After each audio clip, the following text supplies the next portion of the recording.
So apparently if you don't erase a dry erase board, it kind of gets stuck that way. So you have half of the Helldiver and the Y is stuck on the board for this stream. Good to see everybody. It's been a while. I don't think I've posted anything for like 7 days. I've been pretty quiet. I have a confession to make to y'all. I've been playing video games. That's right. Probably not the video games you expect. So let's turn this down a little bit. I mean, it's chill, but it's probably still overpowering me a little bit. Some of you might know I'm a huge Destiny fan. And they have a big season coming up.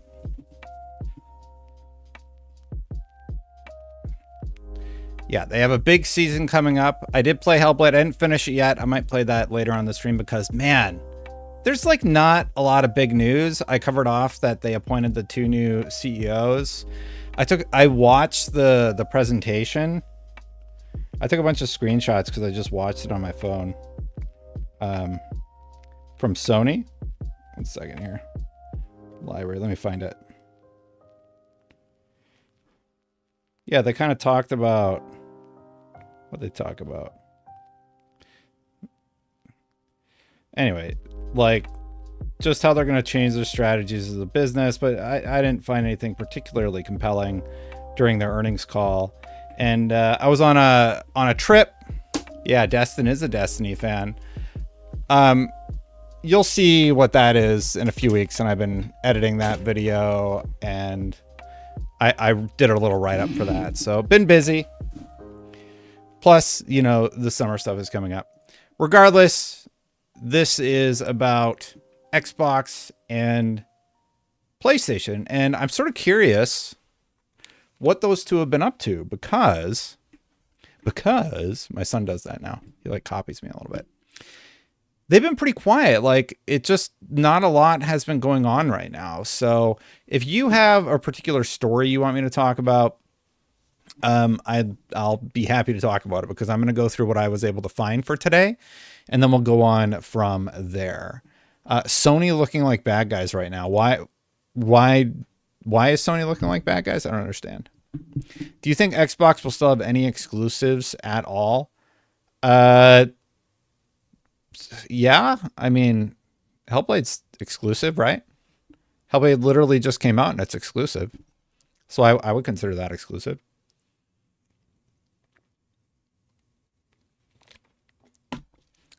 I'm going to be rusty. 3,892 on Steam. How much is that in like sales? Let's do the calculator. That means the people playing today are worth, it's $50 game, $194,000. All right, so I'm gonna guess the Steam revenue for Hellblade 2 isn't going to be doing crazy numbers. Are you going to have another traditional Xbox console, or is it just done at this point? I think they're going to do the handheld thing. Like, Phil Spencer travels a lot. He's always playing. We've seen the success of the Steam Deck and such. So, yeah. Speaking of Phil, Stephen Totillo, just to reiterate in case, you know, anybody forgot, Phil Spencer has been publicly consistent on this, but there have been reports of internal debate reportedly resolved. What he told me in February, our intent is the full portfolio of games from ZeniMax, Activision Blizzard, and Xbox Game Studios will be on Game Pass day one. Now, there has been a report that's come out since where it's thought that the next Doom will be releasing over on PlayStation 5. Now, here's the thing. That's not different than... It's just nothing has really changed in that respect, right? So, yeah. Real quick, so... Over on Twitch, I've been partner for, I don't know what it's like, many years, and it's my Twitch anniversary. So if you're watching on Twitch, I see some people saying party time. So thank you, Cult Juice and J Lane 24. Hey, Destin, big fan. Just want to pop in and say I love your stuff. I listen to Unlock religiously. Thank you for watching, and thank you everybody on YouTube, of course. I don't know what bursary it would be on YouTube, but it's pretty cool. What'd you give Hellblade out of 10? I said 7 or 8, I think, on Unlocked, but I haven't finished it yet. And it's starting to get spoiled for me a little bit, so yeah. But yeah, Stephen Totillo, just reiterating that, hey, if you forgot, all the games are still coming out on Game Pass. You know, I think the problem with Xbox, and just sort of continuing the conversation we had, what was it, last week or was it 2 weeks ago? That is supposed to be a hell diver. Somebody, thank you, Dono J, for pointing out that didn't look appropriate. I'm gonna go ahead and I couldn't get the. Somebody pointed out that my whiteboard didn't look appropriate for the stream, but like I can't erase it. It's dry erase, and it won't come off. It's the Helldiver from Helldivers. Dirty minds everywhere. It was like a little drawing I did.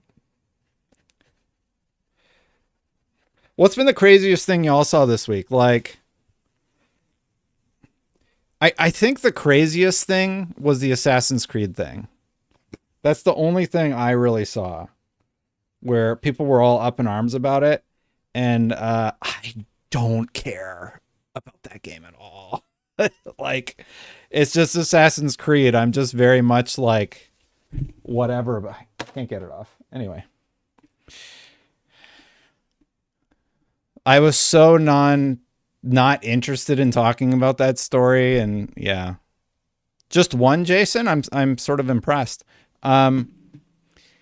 What else we got this week? It is slim pickings for news. Everybody is on full lockdown. They got Summer Games Fest or whatever coming right around the corner. So I'm pretty sure that there's going to be a bunch of stuff there. People are talking about Xbox tax again. I made a joke about the Xbox tax because Diablo 4 is doing so well. I'm like, did Diablo 4 just end the Xbox tax? Read an article from GameIndustry.biz which said lower cost regions are key for the industry to rebuild. Any comments on that, seeing as Xbox closed 4 studios and opened a new one in Europe this week? I can't remember where it was specifically. I want to say it was in Poland. Is that right? But Perry, thank you so much for the comment. Game creation prices, that is a great conversation to have, actually. Game creation prices are just absolutely out of control. You're talking about $150 million for game development over 7 years and $150 million for marketing. It's like split half and half. That's just nuts. Like, the way that games are being made, it's wrong. I don't know how else to put it. Something is way out of control if your budgets are that ballooned that's what it costs to make games these days. And then we got Hellblade 2, which just came out. Absolutely gorgeous game. There's no way they recoup the investment on that game, right? It's just like not going to happen. It very well reviewed. I think the game looks absolutely gorgeous, but gameplay wise, it's just sort of like, okay, it's a continuation. It's a sequel to Hellblade 1 that doesn't really innovate in the gameplay departments in the way that it could have. It went all in on visuals. It's almost like a tech demo to show, hey, look what the Xbox Series X can do and the Series S can do. But I don't think they're going to break even on that. So, yeah. I don't think that's the answer. I think it's a multifaceted answer, Perry, to answer your question, but I'll put you on the board. 10 Canadian dollars. This is the permanent marker. Ah! I am out of practice, y'all. Hopefully I can get this off really quick. Why is the permanent marker on my desk? Okay, the permanent marker comes off, but the dry erase doesn't come off. Great.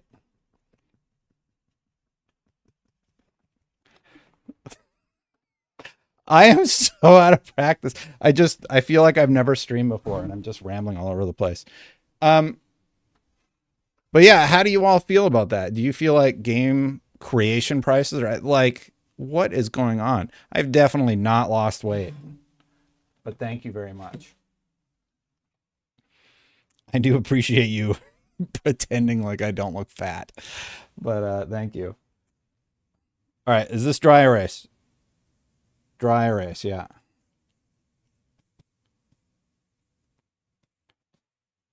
That's better. Just want to write over all that stuff. Good to see you also, Messenfest. Yeah, here's what I've been doing. I've been playing too much Destiny. I got really hooked on Diablo Immortal, and I've been playing the heck out of it. Diablo Immortal. Everybody craps on that game, but I've been playing it. I don't, I don't spend money on microtransactions, so I haven't spent anything. And I'm like, I played this game for like 100, 200 hours. The thing I don't get about mobile games is like I did those Raid Shadow Legends sponsorships back in the day. I don't think they've reached out in a while because they probably know like no, nobody does the click through or something. Maybe they do. Who knows? But that's another game. I played it for like 40 hours and it's just sort of like whatever. Diablo Immortal. I probably have 100 hours in Diablo Immortal. I have a character that's Paragon. Well, now he's about to go into Hell 2 and then Hell 3 is the top one. And yeah, like I like it. Like I really like Diablo Immortal. Diablo 4 is doing really, really well right now. So yeah.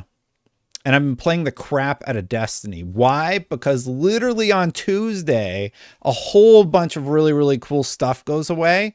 And yeah, so Clay, yeah, I farmed hard on those. I got the Godroll Mountaintop, etc., etc. Bacha, yes, of course they're going to ask the tough questions. But y'all are here for the Xbox news, right? Let's talk about what has happened this week. We'll go over it. It's probably not going to take very long. And then I might just play Hellblade. Like we can play I'm on like chapter 3. You can see where I'm at in the game and I can finish it out before, or at least get another third of the way through it. Call of Duty Black Ops 6 was revealed as the name. I have a hot take about the marketing for this game. I think it's been incredibly stupid. First they did it redacted and I'm like, yeah, it's Call of Duty. Like everybody knows it's Call of Duty. What are you doing? Right. So that was weird. And then they come out and they're like, oh, you surprise, it's Call of Duty Black Ops 6. But then the marketing surrounding it was like, they put blindfold masks on they put the blindfolds on Mount Rushmore. And I'm like, if the big bad guy did that, I would literally laugh.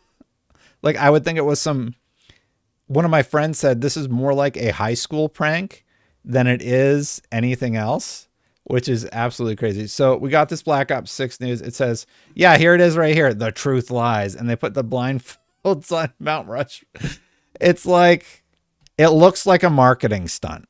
It doesn't look like a villain did that. It doesn't instill any fear or like intrigue. I'm just like, all right, you put blindfolds on Mount Rushmore. Like what is that supposed to mean? So that's my cynical take on it. Oh, surprise. It is Call of Duty Black Ops 6. We're so surprised, even though like it's super leaked. Yeah. So the big news was that it's Call of Duty 6, but the even bigger news is GameStop employees talked about, I mean, James, it just does nothing for me. James in chat is saying it's symbolic also, Destin. And I'm like, yeah, but it's just so silly. It's just too silly. I think that's it. Like if they blew up a specific president on Mount Rushmore and then there was a reason behind that, like that would be dramatic. It would be like, oh, okay, so like there's a deeper hole to dive down here. But it's like they put up goofy posters was another one of the things they did. They put blindfolds on Mount Rushmore. It's like, is this can they not have fun? They're murderers. Yeah, I guess homicidal terrorists can have fun too. Quanticus. Thank you for the partnerversary shout outs over on Twitch, by the way. The bigger news, though, like regardless of how you feel about Call of Duty and the marketing around Call of Duty, the real question is, will it come out on last gen? And Charlie Intel and a bunch of other people are corroborating that, yeah, it looks like Call of Duty Black Ops 6 will be coming out on PS4 and Xbox One, and it's probably because Call of Duty HQ, the engine works on last gen, and Black Ops 6, just like Modern Warfare 3, will be a DLC to the Modern Warfare 2/COD app. Sony recently stated that they have 118 million active users on PSN. That's only 60 million PS5 sold, so there's 58 million players on PS4 still. And plus, like I've talked about this many times, the install base on the PlayStation 4 is like over 100 million. PlayStation 5 is getting there, but it's not quite there yet. So I wouldn't be surprised if this Call of Duty came out on all of these apps and also next gen and the Switch, because I mean that was part of the FTC agreement, right? Basically, that's what they wanted. Yeah, and money also. Money is an important driver. Switch is the largest install base out of all the current generation consoles also. So yeah. Do you think Call of Duty and Game Pass, not xCloud? No idea, Jonas. I don't know. Also, yeah, here's some more from Charlie Intel, like some leaked imagery. Now available for reserve, and they list Series X, PS4, PS5, meaning it would include obviously the older ones. This was getting a lot of attention, and for me, I'm just like, yeah, like it's Call of Duty, okay, yeah. Well, we'll see. You're right, Clay, because they have to finish their contractual obligations, and that won't end until the Switch 2 is revealed, and I think you are right on that one. And then Insider Gaming also verified with multiple GameStop employees that Black Ops 6 will release on past gen consoles. Look, Call of Duty is the kind of game that I feel like doesn't really need to do marketing. It's just, I mean, it does. Obviously, all games need marketing. Looking at you, Hellblade 2. Still feel like it wasn't adequate, the amount of attention that Hellblade 2 got. But people are going to buy the game. So whatever they do with the marketing, it doesn't really matter. Like, it can be the goofiest thing ever. And I'm sure people are still going to play Call of Duty. I'm not concerned about Call of Duty sales whatsoever. Like, the last one was widely panned, and it's still one of the best selling Call of Duties of all time. So that's what ended up happening there, right? Call of Duty isn't going anywhere. And personally, like, I'm not going to get hype about the new one. I did see a clip out from Asmongold on his Clips channel where he had said that they're going to try another No Russian type thing where they do something related to the 9/11 tower attacks. And one of his viewers said something along the lines of like, what if you stop the planes, but then the towers still fall? And the whole premise is that something has been covered up. And, you know, I don't know if you've ever seen the documentary, Something Change. It's like Loose Change or something like that, where there was this whole theory about it. So they might end up going that route. I think that would be very controversial for like the normal people that don't play games, and for everybody else who just is like, yeah, it's a video game, we'll just play it. It'll be fine, but yeah, fight that Bin Laden guy. Yeah, like messing around with the real world events in the Call of Duty franchise, it's not that crazy. I can't talk about that, Sam. I think that's obvious. I was surprised.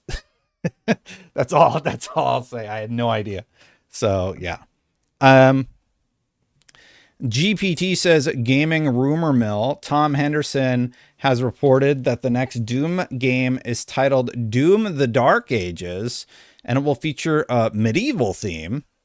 That's kind of interesting, isn't it?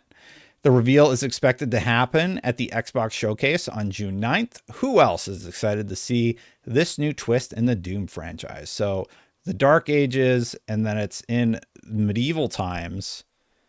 I don't really know. I don't know what to think about that. Like, out of all the game, like, I'm whatever on COD. Maybe I'll play it like a bit. I am very hyped for a new Doom. Well, I wouldn't say very hyped. I would say I am more hyped for a new Doom than I am for a Call of Duty. And the other facet or aspect, I should say, to this would be that, we're going to get to that one in a second, would be that it also releases on the PlayStation 5. And some people were probably like, man, it's like, how could they do that? Money, obviously.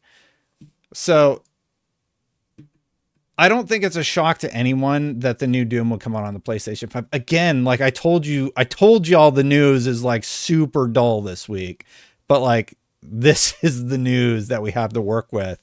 And so spoilers, the franchise that's been coming out on PlayStation 5 for like forever, for as long as I can remember, is going to continue to come out on the PlayStation 5. So I know you're all shocked and flabbergasted by that news, but yeah. Jez Corden also corroborated this with some, I don't know what this is from. The next Doom is called Doom the Dark Ages with medieval themes, and it's going multi-platform also. Well, I wouldn't say going. That would imply that it wasn't before, but it's always been multi-platform. I haven't read this yet, but maybe Jez had some more details on the new Doom. Going back to a medieval setting. It's been 4 years since the last Doom. I think this would be a big hit. This would be a big hit on those particular, for this particular fan base. I'm sorry, I was reading it a little bit. Doom game director Hugo Martin has remarked on previous streams that he desires to slow Doom down a bit. Well, going medieval would certainly do that, to make you feel like you're a hulking monster truck rather than a deadly race car. I like that. I like a slower, more methodical feeling. And yeah. What is this from? So the Night Sentinels are a medieval knight-inspired order of human-like extraterrestrials who battle the forces of hell alongside the Doomslayer. Image credit id Software. All right. Yeah. This is cool. And they could do some cool gameplay mechanic stuff. So this is Doom the Dark Ages coming to PlayStation. I mean, of course, like I don't know about that. I like the look of this armor though, don't y'all? Kane says, don't know how I feel about that one, Destin. I like Doom because it's so hectic. Well, that one that came out several years ago was much slower than Doom Immortal. Doom Immortal's pretty fun, and it's like hectic and all that, but it's like going from Path of Exile 1 to Path of Exile 2, right? They're changing it up a little bit to be a little bit more methodical, a little bit more meaningful. Like you're still going to get loot, but it's not going to go absolutely bonkers on your screen. And I'm into this idea of a Doom that sort of messes with being in different parts of time. And I'd be into it. I'd be into it for sure. Wait, do we have guns or is it Doom with swords and sorcery? We don't know, Luke. We're going to have to wait and see if this is even real on June 9th. It's just a rumor right now, but it's been corroborated by Jez Corden, Nate the Hate, and the guys over at Insider Gaming. Insider Gaming has been pretty reliable, right? With their gaming guesses. Yeah, I think they have. Schreier, good old Jason Schreier. Jason Schreier was very nice to me that time I got in trouble with the internet. He said, this is wild. At least one part of a Q&A with Naughty Dog boss Neil Druckmann on Sony's website was made up entirely of sentences he did not actually say and was missing quite a bit, such as his shout out to other people on his team. Did y'all see this story? Neil Druckmann gave an interview and the PlayStation blog posted it, but it was like an edited version of it containing words he never said during the interview. Namely, the big quote that went out. Here, let me bring it here. Saying The Last of Us as it could redefine mainstream perceptions of gaming. He doesn't say that. He never said that in the actual interview. So I got to check it out. Do they still have it up? Let's go right now. Do they still have it up? So we got the V Rising stuff. Where does anybody know where this interview was conducted? How to make the most of, okay.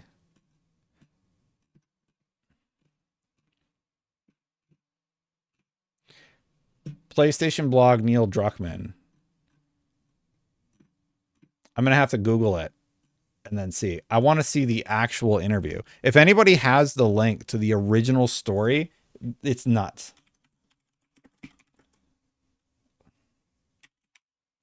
Neil. PlayStation blog. Okay. That's 2013.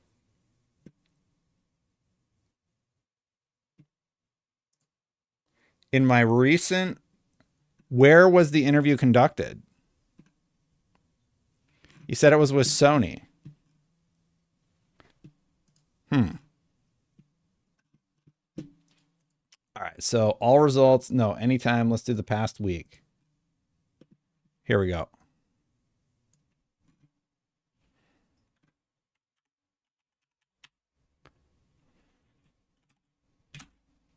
Yeah, it's still up there. So it's from Sony. It's from the Sony.com website. Sorry, thanks for being patient with me. And they left it up there even though Neil Druckmann roasted them on Twitter, basically saying that's not what I said in my interview. So here's what they have on this interview about the creative entertainment vision from Neil Druckmann, the evolution of storytelling across mediums. And he's saying that he never said this. Could you share a personal vision or dream project you hope to see realized in the future of entertainment? And I'm eager to see how this new game resonates, especially following the success of The Last of Us, as it could redefine mainstream perceptions of gaming. So he was rightfully like getting roasted for that until he came out and said, hey, yeah, I never said that. Like, that's not what I said. And he's being nice about it, but like, I would be not happy if I was him. This is not quite what I said, a short. And then this is from the website that we just found together. I'm editing my rambling answers in my recent interview with Sony. Some of my words, context, and intent were unfortunately lost. Well, here's the full long rambling answer for the final question about our future game. Like, who wrote the copy? Did he write the copy and send it in? And he's like, hey, that didn't come across the way that I hoped. And then he's like, here's what I actually said. So this might be a little small. I'm going to read it. I'll do a different voice for the interviewer just because I read a lot of stories to my son, and that's how we do it. Thank you. When I think about this question, I couldn't really obviously think of an answer. Like, I mean, there are all these technologies out there, but I couldn't really imagine like what the future can be. But obviously now I have a clearer vision, and I guess, yeah. So I guess this is going to be my last question, and we discuss future innovation. Is there like a personal vision or dream project you hope to see realized in the realm of entertainment at this point? And for Neil Druckmann, I am going to just read in my normal voice because that was embarrassing. I don't know what that voice was. Sorry, everybody. Well, I've been very lucky in that I've already had that. I got the chance to make several of my dream projects. I'm working on a new one right now, and it's maybe the most excited I've been for a project yet. I can't talk about it or our bosses will get very mad at me. And I guess in general, there is something happening now that I think is very cool, which is there's a new appreciation for gaming that I've never seen before. Like when I was growing up, gaming was more of a kid's thing. Now it's certainly now it's clearly for everyone, but it's like, if you're a gamer, you know about the potential of games, and non-gamers, they don't really know what they're missing out on. But my hope was when we made The Last of Us as a TV show that we would change that, and why I became so involved with it. I wanted so badly for it to be good because I wanted this to happen, which is like someone who will watch the show and really like it and fall in love with those characters the way that we have fallen in love with those characters and their story, and then realized at the end, wait, that's based on a video game, and then go back and check out the game and just see the wealth of narratives and everything that's happening in games. So now I feel like there's kind of a spotlight on gaming, and Fallout just came out, and that's a big success for Amazon. And I find that really exciting, not because games need to be movies or they need to be TV shows, but I think it just kind of opens the eyes of a bunch of people that weren't aware of the kind of experiences that exist in games. And I think right now we've hit a tipping point where it's about to take off, where people realize, oh my God, there's all these incredible moving experiences in games. So I'm not only excited for this game that we're making, and it's something really fresh for us, but I'm also excited to see how the world reacts to it because of The Last of Us and the success of the show. People even outside of gaming are looking at us to see what it is that we put out next. I'm very excited to see what the reaction for this thing will be, and I've already said too much about it. I'll stop there. So you're asking me for my dream projects? I've been very lucky to have worked on my favorite games with incredible collaborators, and I'm very thankful for them. So, everybody, that's what he actually said. Hopefully my VO did okay. He didn't say anything about his new game, first of all. So like, it was just like a nothing burger for what he said about the new game. And this quote, he never said it could redefine mainstream perceptions of gaming. I think whoever did the copy was trying to condense the thing he was trying to evoke into a shorter paragraph, and it came out to be that. Like, I'm not trying to make excuses. It's bad, and they should update the copy, but it's still there live on the site. Like, take out the line. I don't know. It's such a weird one. What he said implies the redefinition of mainstream perceptions of gaming. Yeah, but he's talking about the lines between watching it. Like, he's made games his whole life. So he's talking about what we all get to experience in games and why we love games, and how more people are being exposed to that through these great television shows like the Fallout television show. I would even say the Twisted Metal show I'm hearing is pretty good.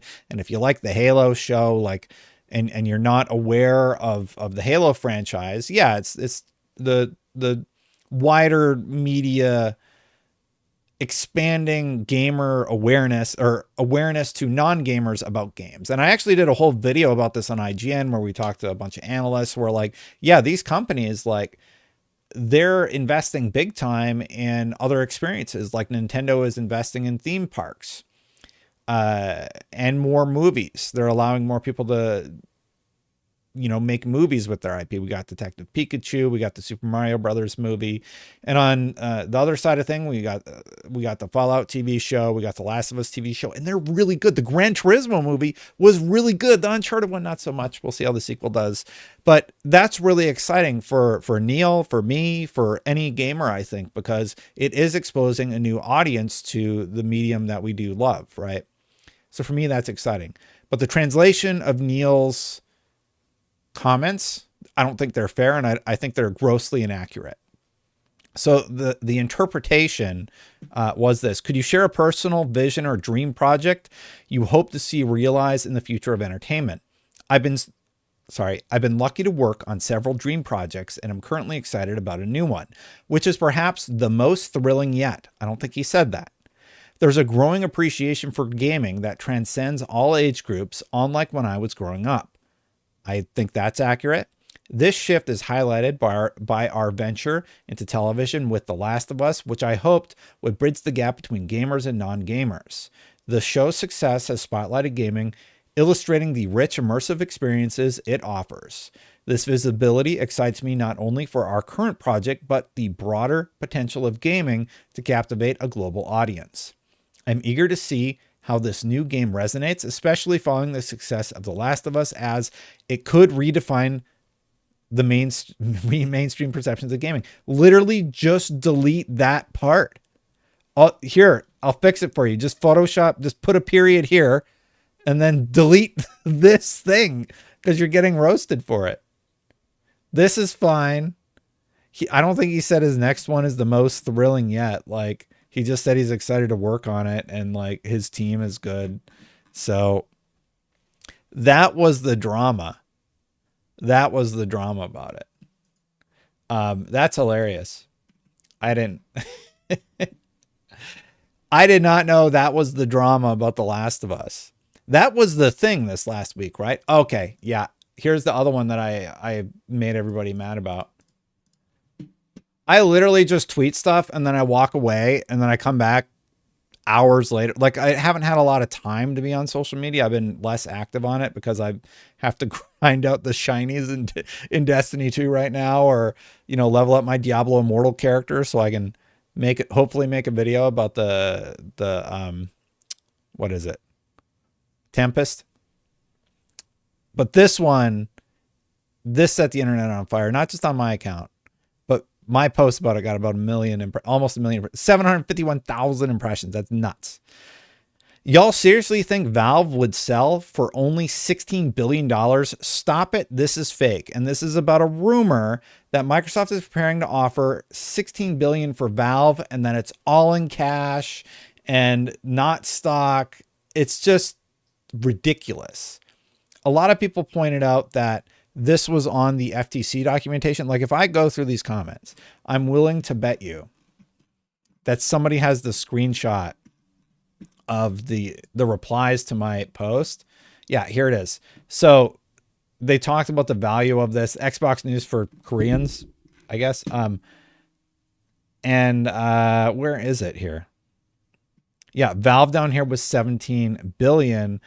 Like, it doesn't make sense. Why would they? Well, this person's sort of agreeing with me. At the time, Valve was valued at 17 billion. Why would they offer less money now? It doesn't make any sense. And why would Valve be incentivized to sell 17 billion? They'll make that in 2 years.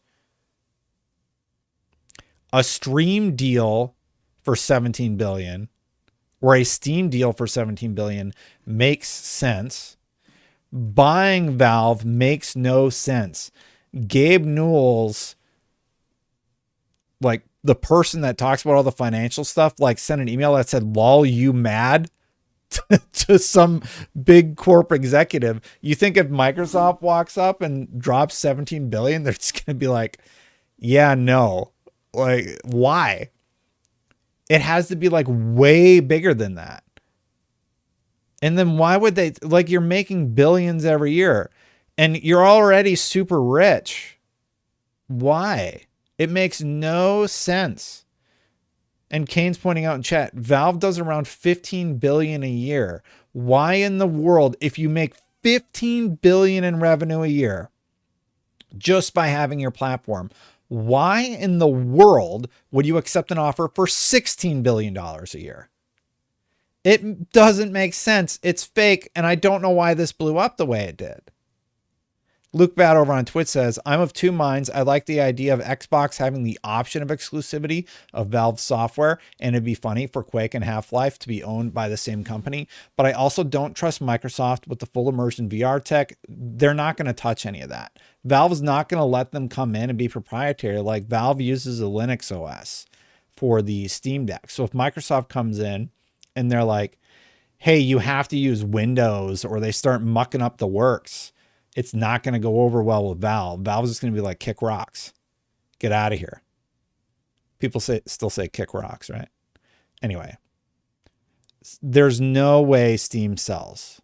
That's my take on it. Is I literally laughed out loud when I saw the post because it's so ridiculous. It would be more believable if I saw that there was an offer going out to buy PlayStation or Sony. Like that would be more believable than them buying Valve. So that was my take on the situation. Anybody have any comments on that one? Because I thought it was so stupid that it was like getting any traction whatsoever. Like, and I don't think they're going to buy Sony or buy PlayStation, but like what's the one I said years ago when I was on that live stream? I said like, yeah, they're going to buy Take-Two, right? Like that would be a more obvious partnership. Valve, I could see 16 billion for some sort of agreement to get Steam on their platform. That seems like an insane amount of money for a deal of that size. Like Microsoft doesn't get anything really out of that, but 16 billion to buy Valve? No. I agree with Trent. I think Microsoft needs to stop buying people. The problem is with the industry right now, it's collapsing. So there's all these people who have overextended themselves and they're like, shit, what do we do now? Oh, we should sell our company like right now and get my like Bobby Kotick golden parachute and get out of here. Right. So I think that's what's happening. And Kotick probably saw the writing on the wall. He like behind the scenes, this has been brewing for years. That's why the whole video about Baldur's Gate hit such a nerve. Embracer, super overextended, right? And you can see it. Like go look at the chart. And it's not just, a lot of people have pointed this out in my videos where we have these conversations. This isn't just like a video game industry thing. It's everywhere right now. Everything is not good this year. Spoilers, everybody. Did you go buy a bag of chips and notice it's literally twice the price and you get less food in the bag of chips? Like that's what the world is like right now. Everything sucks. Right? Nobody can afford anything. Interest rates, like if you're looking to buy a new house, it's like 8%. That's insane. If you're getting a car loan, what are car loans right now? Does anybody know what car loans are? And you're talking about a year when the US dollar is worth like 75 cents on the dollar. Like our dollar's soft right now. Inflation's high. Nothing's moved.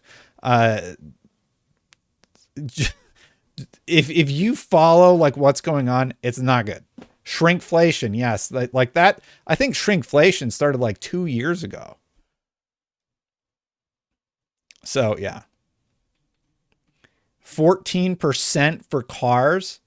So yeah. 14% is nuts. 2 years ago, it was, you could get like 2% if you had good credit. 8% interest on a house is insane. When my mom bought a house, it was 4% APR. It's double. It's bad. People do not have a ton of expendable income. And then there was also, yeah, I guess like, let's talk about, seeing we're talking about money stuff. I also made another post that everybody got mad about. Where was it? Shouldn't have to look very far. This one. Why aren't the PS5 and Xbox Series X selling more? Spoilers, it's because you can still buy most games on old consoles. If Destin of old was looking at my PlayStation 4 Pro that I bought when, you know, the market was, when people had a little bit more expendable income, and I'm like, man, what do I need to update to my PS5 for? There's not a lot of reason to update. Even if you're rocking an Xbox One X, and you're looking for that reason to go to the Series X, Microsoft doesn't care. Play on whatever you want.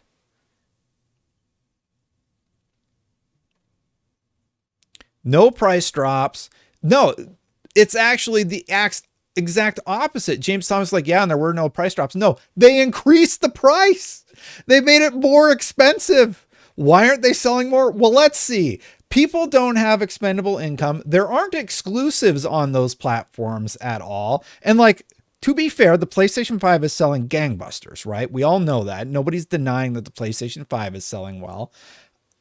But also games, like, they're not looking drastically better on next gen hardware. They're better, don't get me wrong, but the people who care about 4K 60 with variable rate shading and all that nonsense, it's a very small percentage. So most people, they got their Xbox One X, which is still running most of the games fine with longer load times, and they're like, I'm broke as crap. Like, I'm not going to drop $500-600 on the new one. Oh, I'm sorry, $600-700 because they've decided to bump them up $100 in the UK. I don't know the exact amount, but like, yeah. So why are they projecting lower console sales? Well, because they kind of set themselves up to do fewer console sales. Your games are available more than, especially on the Xbox side. Anonymous, thanks for stopping by. I saw your comments. The consoles are more available right now. And I think people are just like, well, wait, I don't have that killer IP that I need the console for. And you're releasing everything on PC. And you've said so many times now that you're going to continue releasing things on PC. So anyway, everybody got all mad about this comment because I was like, well, I am curious what would have happened if PlayStation 5 had exclusives on PlayStation 5. Like, would it have put it in that stratosphere of outselling the PS2 at some point? And I don't think so. I don't know. Yeah, and then J-Dub, of course, J-Dub had to leave a little comment. Hi, J-Dub. It's an annoying industry problem, I'm told. Let's lump them together, why don't we? And he made a graph. I guess he made a graph. 57 million Xbox One sold, 23 Series X, and 60 million PlayStation 5. And then put the PS4 on this graph. The PS4 and the PS4 Pro, it's like 120 million. So it's literally double any of these things. Right? And PlayStation's not getting that conversion that they want. And then put the Switch on here too. Like, trounces any of these numbers that we're looking at. It's just like they're being trounced by the previous generation of consoles.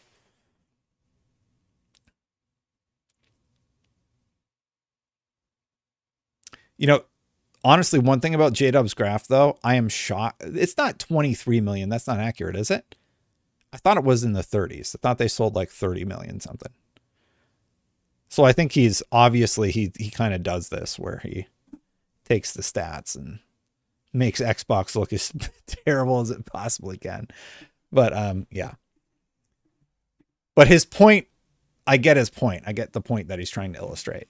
I was saying PlayStation 5 is selling amazingly well. I do wonder if they had more exclusives, what would have happened? Like, would they have broken their records? They already broke plenty of records, but would they have outsold the PS2 already? That's what I was curious about.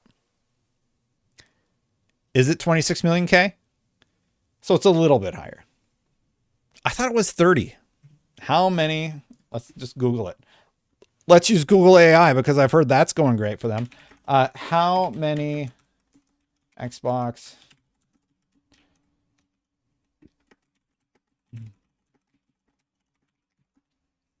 How many have been sold? 27.23 million units in 38 months, but it's VG charts, man. I never like to use VG charts because they've been wrong. And this is from, what's the date? This is from a broken website from February that doesn't load images. No source. Yeah, okay. This is why, bro, I can't use VG charts. I don't know why anybody uses that site still. What's Statistia say? Okay, 10 months ago, our hardware, Tom's hardware, I like Tom's, 21 million. That was last year. All right, so 27 million. Oh, and it's from Alan. Yeah, okay, here we go. This was the last time we saw it, and I remember doing a story about this. Villaroni, good to see you, man. Slides from ID at Xbox, 21 million. And this was in June of 2023. So maybe they are at 27. But look at what they've been reporting. Oh, we had a 30% decline in console sales, and we expect that to decline again next quarter. Like the Xbox console is just, it just didn't pan out. It didn't work. And here, the concerning thing for me about what's going on with the Xbox is they're saying they're going to do the same thing again. We're going to make the most powerful Xbox ever. It didn't go so great for the Series X, apparently. I know my channel is really Xbox fan focused. Let's make a straw poll. We're going to do a straw poll.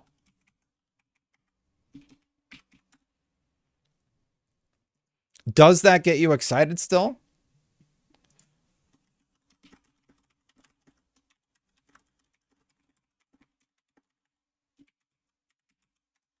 So I'm going to say, will you buy the next Xbox console, not the handheld, the console? Like they are making the most powerful hardware they've ever made. That's the question. It's going to be really simple. Yes, no. Should I add anything? Tasso says, hey, Des, and hope all is well. Wishing that we all get at least one game that we want that makes us happy during the summer showcase period. That would be Doom for me. Will you attend Gamescom? I don't have word yet if I'm going to Gamescom. I did ask. I might be. Gamescom might be tricky this year with the fam. Nate's very tough right now. Thank you for the 20. Oh, who is that from? Tassos. Good to see you again.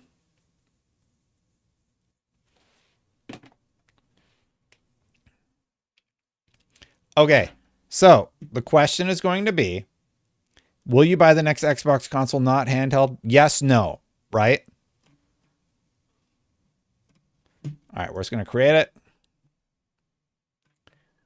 All right, I think this is the poll. I just want you to go vote. Just be honest. You can click show results if you just want to see results.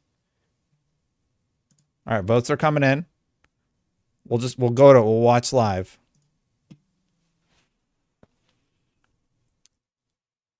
Let's get at least like 50 votes in here. You know what? I'm going to let it populate for a bit. You see the votes are coming in live. Yeah. I am curious, like, what is the conversion rate going to be?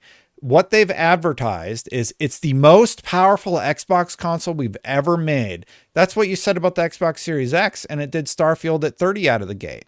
Like, I think that whole Starfield 30 thing, well, I was fine with it, and I think a lot of people were fine with it. The people that care about tech were probably like, what the F? You said this is the most powerful console. Horizon runs at 60. Spider-Man runs at 60. God of War Ragnarok runs at 60. Gran Turismo runs better on the PlayStation 5. You're telling me your flagship game can't push 60? What? I think the sentiment about the Series X is, it's like, I like my console, but I do wish it could have been better. Even like the diehards, I am very curious. Like, you kind of have to admit it didn't hit all the right notes. Yeah, there were a lot of promises. Okay, we have maybe 100 votes, right? It says, will you buy the next Xbox console? Yes, a lot of you will. So that's good to hear. 67%. I would be in the yes category. No, 33%. Very Xbox-centric channel. So, okay.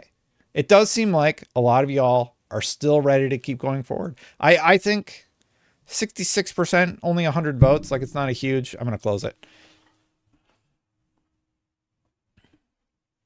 I feel it about it the same way as PS5, though. Yeah, I hear you. Here's the thing. On PS5, what did I play? I played the crap out of God of War Ragnarok. I played a ton of Gran Turismo. On my Series X, I played a ton of Forza. On the console specifically, I played the original Hellblade. I played a ton of Game Pass games. And that's the value of the box, right? It's not about it being the most powerful box. I feel like that is the wrong messaging. It's the games. But then you went into the whole problem about like, well, what about the exclusives on our box versus the PlayStation box, right? Whatever it's going to be, it just has to be different than what they've been doing, because we're in the midst of watching the console war die. It's ending because all PlayStation stuff is going to be multi-platform. It's going to come out on PC somewhat shortly after it comes out on PlayStation, and all Xbox stuff it's already everywhere. So like the console is specifically for people who care about the console. And I think that audience is going to not only remain stagnant, I would argue that the console audience is going to continue to shrink as phones become more powerful and they're running games that are competing for your screen time on your console. I have access to my phone like all day long. If I want to do something in Diablo Immortal or run a race in one of the racing games, you adapt to it pretty quick. And I think that audience, and there's been a lot of studies about this, that audience is going to continue to grow. So I do think, like, I'm not talking like crazy numbers or anything like that, but yeah. What did Drew say? I missed it. Somebody said, I hope Destin would talk about it. Beats. Is it Beats or is it Drew? Drew Beats? Both consoles won't survive if they continue exclusives. Oh, I mean, yeah, he's right. They can't, because they've made games cost $300 million to make. It's some sort of like insano world we live in. In what world does it cost $300 million to make a video game? How much, like, what did it cost to make Tunic? What did it cost to make Valheim? I just think it's nuts that that's where we're at. We know The Last of Us Part 2 was $200 million. And I wonder how much of that is marketing. And usually it's half of it's marketing, half of it is the game development, which is just insane to me. Got a few other news stories here. Sorry, it's just kind of totally off on tangent here. New claims on what Xbox on every screen means. For the past few years, Microsoft have been talking a lot about bringing Xbox to every screen. Well, details on that remain both scarce and confusing. A new claim from journalist Jez Corden of Windows Central, yay, gives a bit of insight into what that looks like. In speaking on the Xbox 2 podcast, here's what Corden said. I actually have some details on exactly what Xbox on every screen looks like now, he said. And I think what it is that every Xbox game will have a consistent social UI across all the games. So like if you're playing Sea of Thieves, for example, on the PlayStation, you will be able to bring up a mini Xbox guide or something like that. Kind of like BattleNet, sort of. Sorry, when I read it that way, I don't know why I read it that way. I'm just having fun with the voices today. Oh, he would be British. I don't even know how to do a British voice. Or he would have that accent, right? Corden then added that it's at the point in development that it has a code name within Xbox called Roseway. Obviously, this is likely just a small part of Microsoft's larger plan for an Xbox on every screen. Is that that's their way to get Xbox Game Pass on their competitors' platforms? Tedium Format says, the problem is console war for Sony and Xbox has become a spec war. And what have those system specs given us? Games that take 7 years to make, 1080p on ancient Switch satisfies 99% A+ UX in games. Nintendo was right. He's right, and Nintendo was right. Yet again. Hey, you know what people like more than pretty pixels on the screen? Phenomenal games. If you have the amazing games, Nintendo knew this like with the NES. You need amazing games. And then you get the users. And right now, like regardless of if it's true or not, the narrative around Xbox is they don't have games. Still, yes, I know they have Hellblade and they have Halo Infinite, but the narrative about Halo Infinite when it came out was it wasn't that great. The narrative about Starfield was it was okay.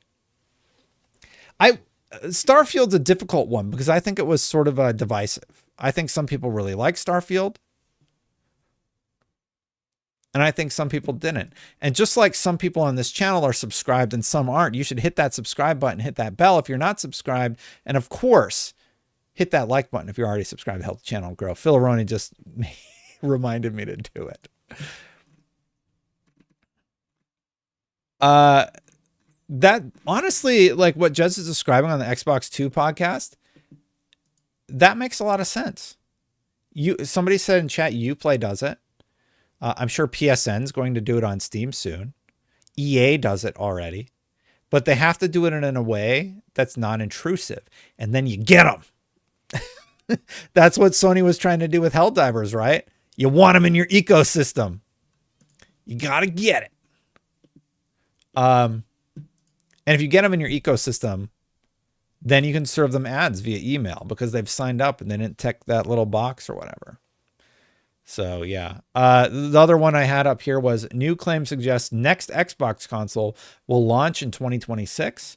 A new claim from a Call of Duty data miner suggests that the next Xbox console could launch as soon as 2026. The console would also feature that year's Call of Duty as a launch title. Hearing from trusted sources that the next Xbox is planned to be released in late 2026. This is the like fourth time we've heard this. It has consistently been 2026. GTA 6 comes out in 2025. And when we did the stream about this rumor, I said it would be a mistake for Microsoft not to have something to play Call of Duty, or not Call of Duty, GTA 6 on. The new thing. Because if the new Switch is out, it's not going to have GTA. If the new PlayStation is out, you're going to buy that new PlayStation to play GTA 6. Sony does not need new hardware or new software to sell the PlayStation 6. It has GTA 6. So if they drop their console like a month before GTA 6 comes out and they have a bundle built with GTA 6, they win again. That will push them over the top. That's probably what they're going to do. That's how they're going to beat the PS2 in console sales. That's what I said. And Xbox, what are they going to have? Nothing. I would bet money Xbox does not have a console ready for GTA 6 in 2025. All the rumors are saying 2026. The FTC court document said like 2028. It's just not going to happen. Phil has said there's no plans for like a mid-gen refresh or something. So I think it's very unfortunate. A lot of us have been worried about Ninja Theory, by the way. Ninja Theory's next game is already greenlit, it's claimed. And again, from Jess Gordon, Jess, hey, Microsoft peeps, you can leak stuff to me if you want. Doesn't always have to be Jez and Tom. At least send me the company-wide emails. Come on now. No, just kidding. Ninja Theory's next game is already greenlit, it's claimed. Senua Saga Hellblade 2, they made the game. The next one's greenlit, and it's not Project Mara. Making video games is difficult, much like Senua. That was the message. Jez Corden basically said, let's just, yeah, here.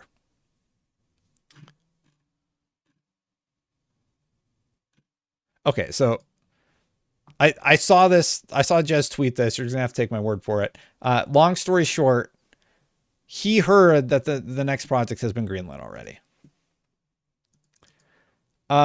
We have like 2 PlayStation stories and the Avowed story. Destined greater than Colt Eastwood. Does Colt Eastwood get the emails too? See, they won't do it because I work at IGN. And what I would probably have to do is I would probably have to go to IGN and be like, all right, news team, hey, I got this huge leak. Do you want it?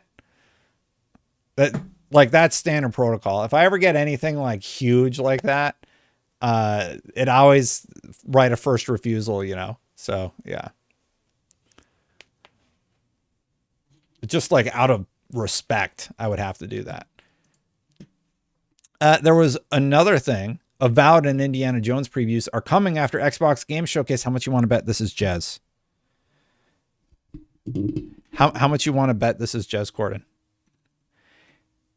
Oh no, it's Insider Gaming got one. All right. Insider Gaming has learned that both Avowed and Indiana Jones and the Great Circle will be playable to select media outlets and content creators at this year's Summer Game Fest. Really?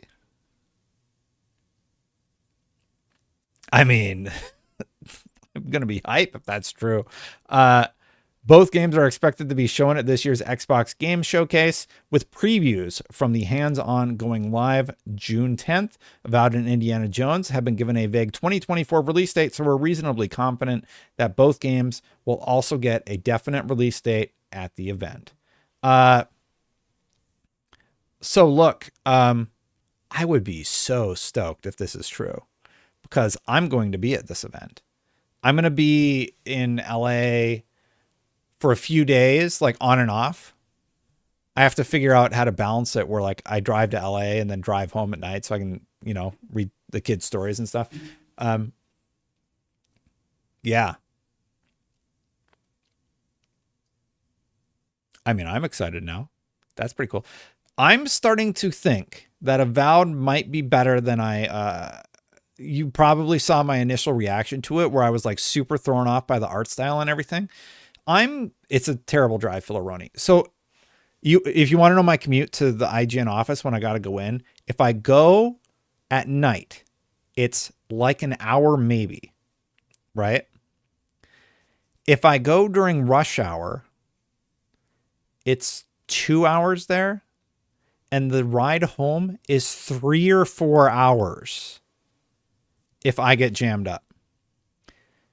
So I try and get the heck out of there by 1 so I can beat the insanity that is LA. 3 or 4 hours. It's nuts. Perfect says, too many zombie games. Fortnite's not a zombie game. GTA COD will continue if the game industry don't pivot to a FBI CIA story-based game.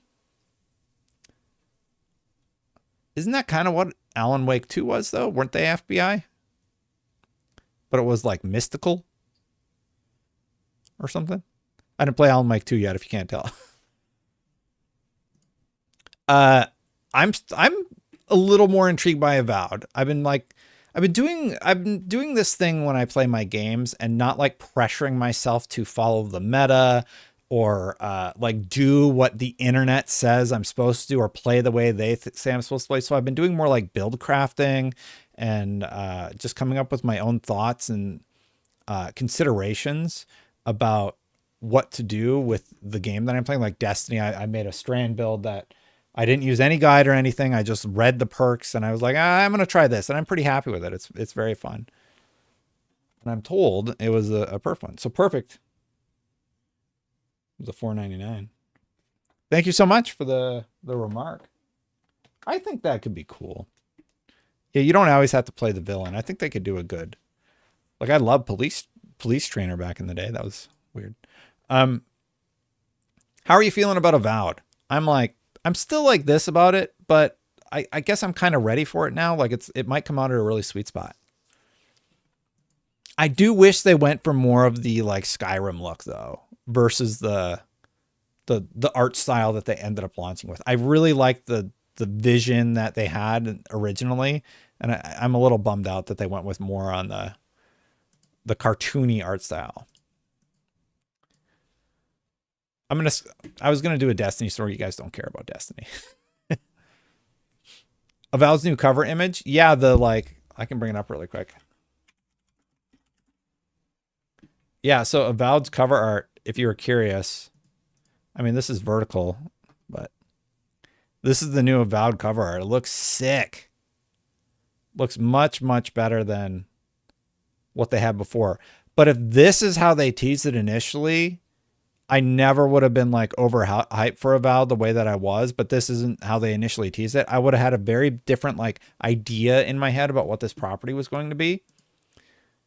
All that said though, I definitely have come around on Avowed. I'm getting a little bit more excited for it. I'll just say that.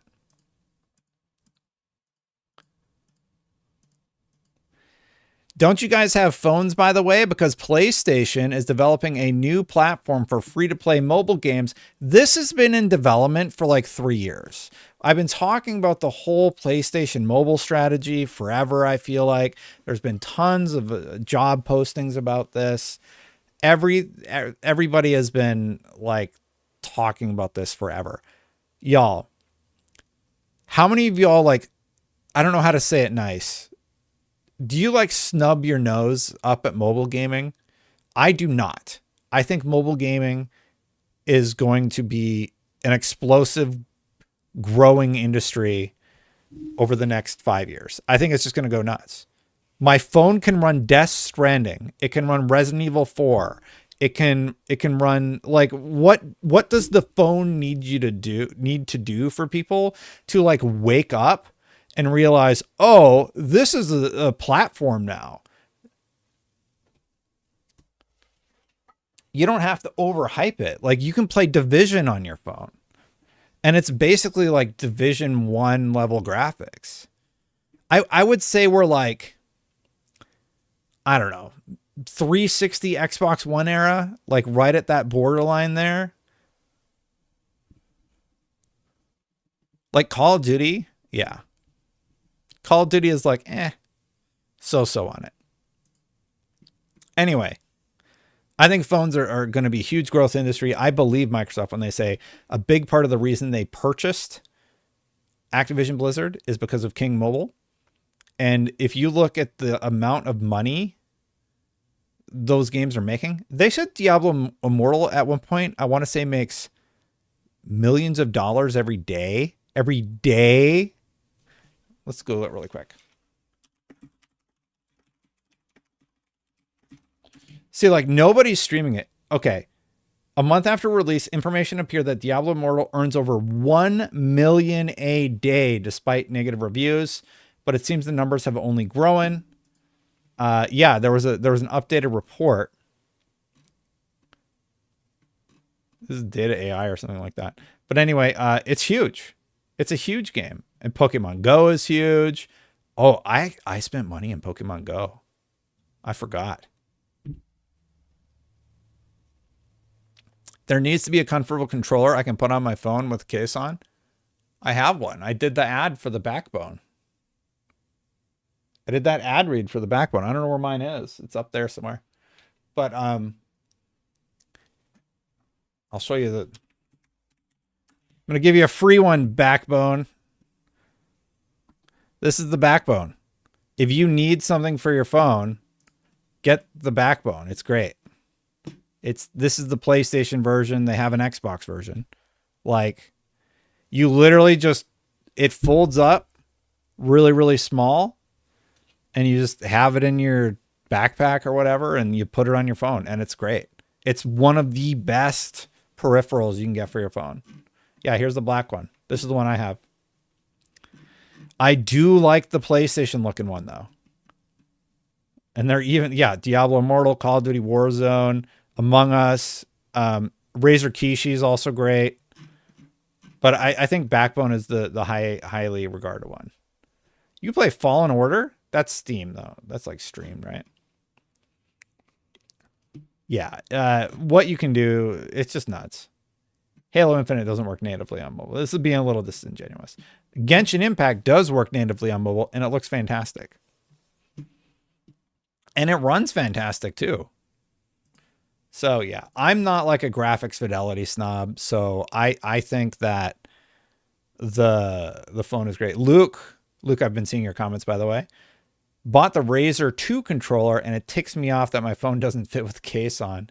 Yeah, that's the big thing about Backbone. They're like, we made it so it stretches so you can keep your case on your phone. That was a big talking point, I remember, of the previous one. So anyway, PlayStation, though, back to the story at hand, is developing a new platform for free-to-play mobile games. First spotted by Tweaktown. It's another job posting for their mobile brands. They're going big on mobile, y'all. I don't know where the announcement is, but they've been building this for years. Every once in a while, one of these posts come up. Responsibilities for this job post. Let's read the text first. PlayStation Studios Mobile is seeking an experienced software engineer to design PlayStation's platform for developing, publishing, and operating free-to-play mobile games. An individual in this role will spearhead the design and implementation of this platform, work in partnership with internal teams to connect mobile games to PlayStation services, and ensure that all mobile games meet PlayStation's quality standards. Yeah, that sounds interesting. Diablo Immortal is huge. There's the Capcom has been like doing gangbusters. They just gave all their employees huge raises. So yeah. Gaming on phone trash, kill your battery. I don't think most people. So like the way that I think all games should be created are like this. Make a version that runs on your phone so you can play it for like an hour or something on your phone, and then make a desktop version where all your saves and everything transfers over. All games should just work like that. Diablo Immortal does that. What's another one that does that off the top of my head? I don't think there's a desktop app for COD Warzone, is there? Probably not. I guess it would kind of break it. But more games should do that, is my point. I play Diablo Immortal on my desktop. Like, I do my bounties to level. I'm trying to get to Hell 2 or whatever. And I realized in Diablo 4, which is very popular right now, I started playing the Barb, and I just don't like the Barb, so I'm just going to roll another wizard. Not, it's wizard in Diablo Immortal, it's sorcerer in D4. Anyway. And the last PlayStation thing was, remember Concord, which is totally coming out this year and not being delayed? Apparently, it's going to be revealed in the next 2 weeks. That was on May 23rd. So, yeah, that's coming up. And that's from a data miner, D-Labs, who says that news is coming out about Concord. Are you playing X Defiant? Nope. I don't really have a lot of interest in X Defiant, if I'm being totally honest. For the rest of the stream, are there any news stories that I missed? Is there anything that like you're like, hey, Destin, I didn't hear you talk about this thing I saw something about online. Could you look into it? Let me know. Otherwise, I think I'm going to play a video game now, because I like to do that sometimes. And I can calculate how many of y'all leave. Like, okay, what kind of retention rate do I have when I play a game? Here are the options. Oh, Halo coming to PlayStation. That has no credibility as far as I know. Space Marine 2. Is Space Marine 2 out? Did you already give your thoughts on COD still being on PS4 and Xbox One? That was the top of the show, Filaroni. Long story short, I think it makes sense. And I think it's fine. Dodd, I can't talk about that, obviously.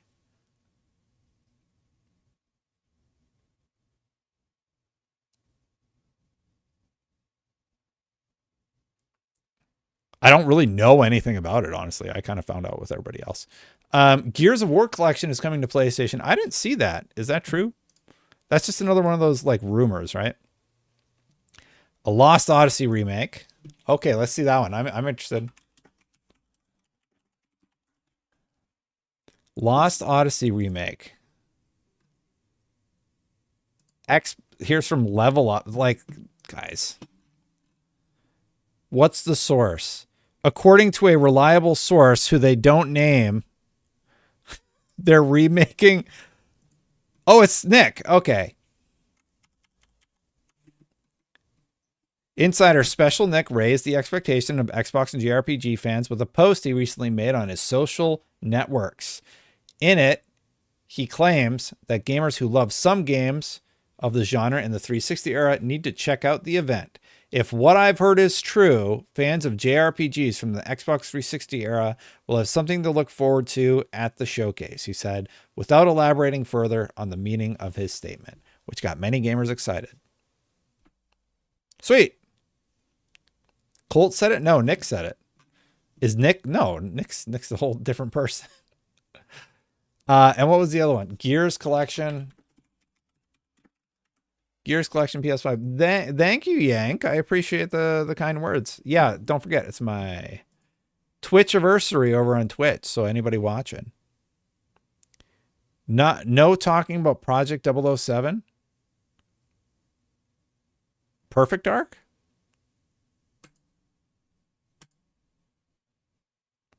I mean, the only thing I see when I look up Gears Collection is a report from February that we already sort of talked about.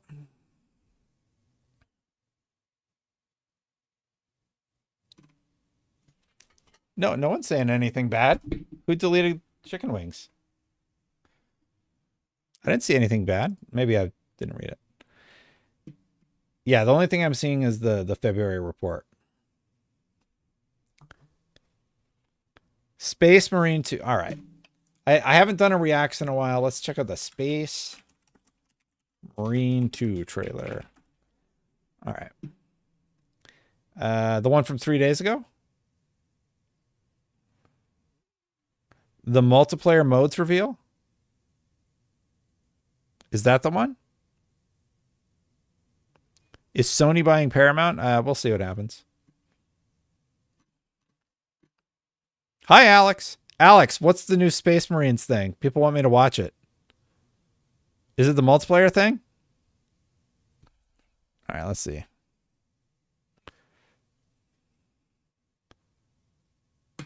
All right, we'll watch this, and then Alex will tell me if it's the wrong one. We kill it. We break the synaptic connection. They'd break the synaptic connection.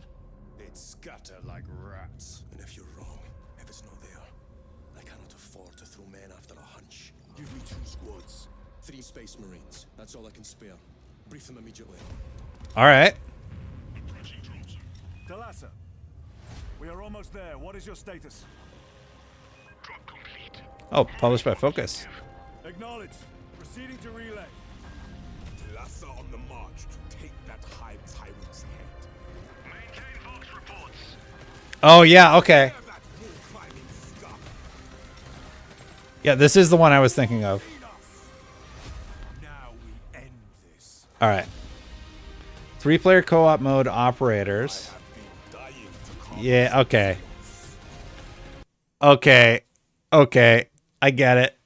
It looks cool. I don't know anything about the Space Marines franchise, right?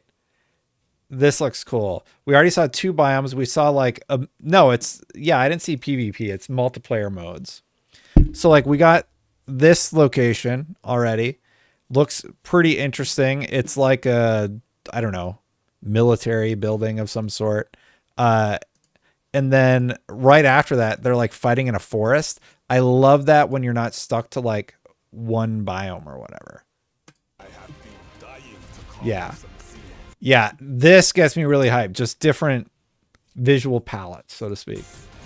And of course, all the murdering. 6 classes. There's your red palette, Mars. Yeah. Okay. You know what really makes a game really fun? Enemy density.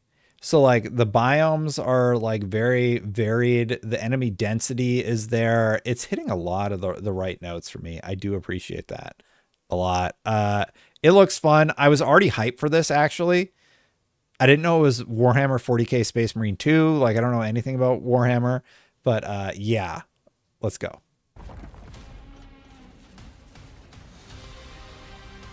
Okay. Sure, you can customize your character.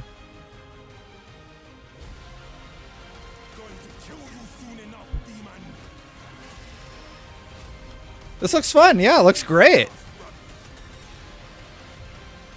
Play the first one. Is it like this?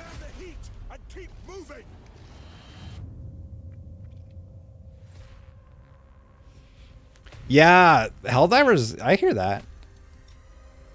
Oh, here's the PvP tease.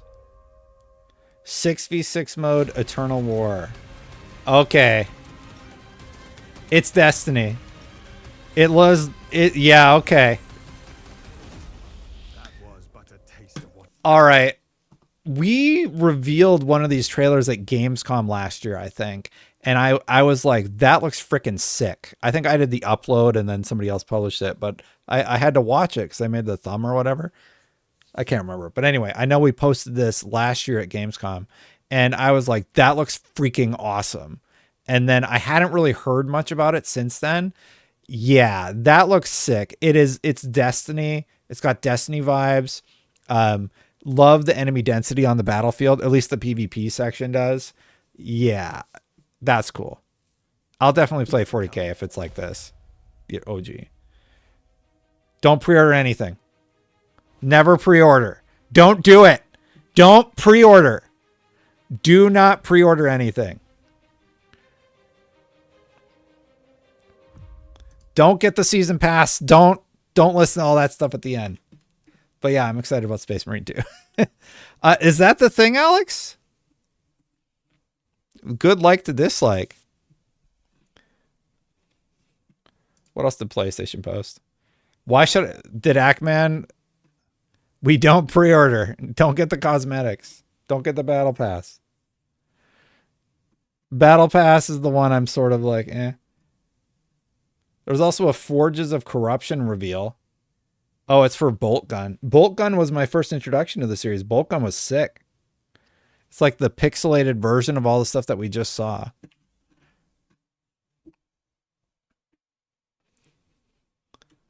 Lock that order down. No, don't pre-order stuff. Let's see what Actman posted. Is it the Xbox one? I watched it. Yeah, the never-ending decline of Xbox.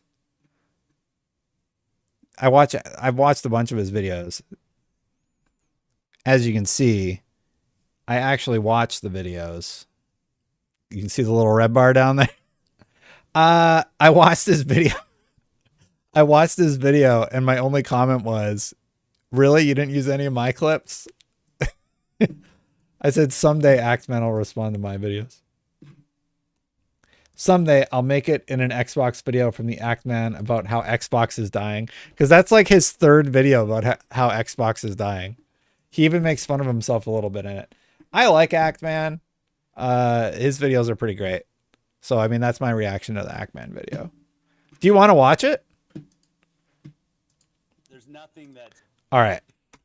I watched it already, full disclosure, but the never-ending decline of Xbox from the Actman. There's nothing that's more difficult for me than disappointing the Xbox community. Xbox has been in the freaking dirt for years now. And at this point, I don't know what it's going to take for these suckers to start finally picking up the broken pieces and rebuilding themselves back up into the brand that we used to know with the Xbox 360. Okay, so here's my immediate take on it. I think a lot of the points that are made in the intro are holding sound. Xbox has done a lot of pro-consumer stuff, but it feels like they just can't, for the life of them, hit their stride. They just can't freaking get it. They just keep getting there and then they fall on their face. Ryan calls it like stepping on a rake on Unlocked, right? It's just like this closure of these studios recently, it was just like the thing that pushed gamers over the edge. And they just finally said, we're done. We're so sick of this.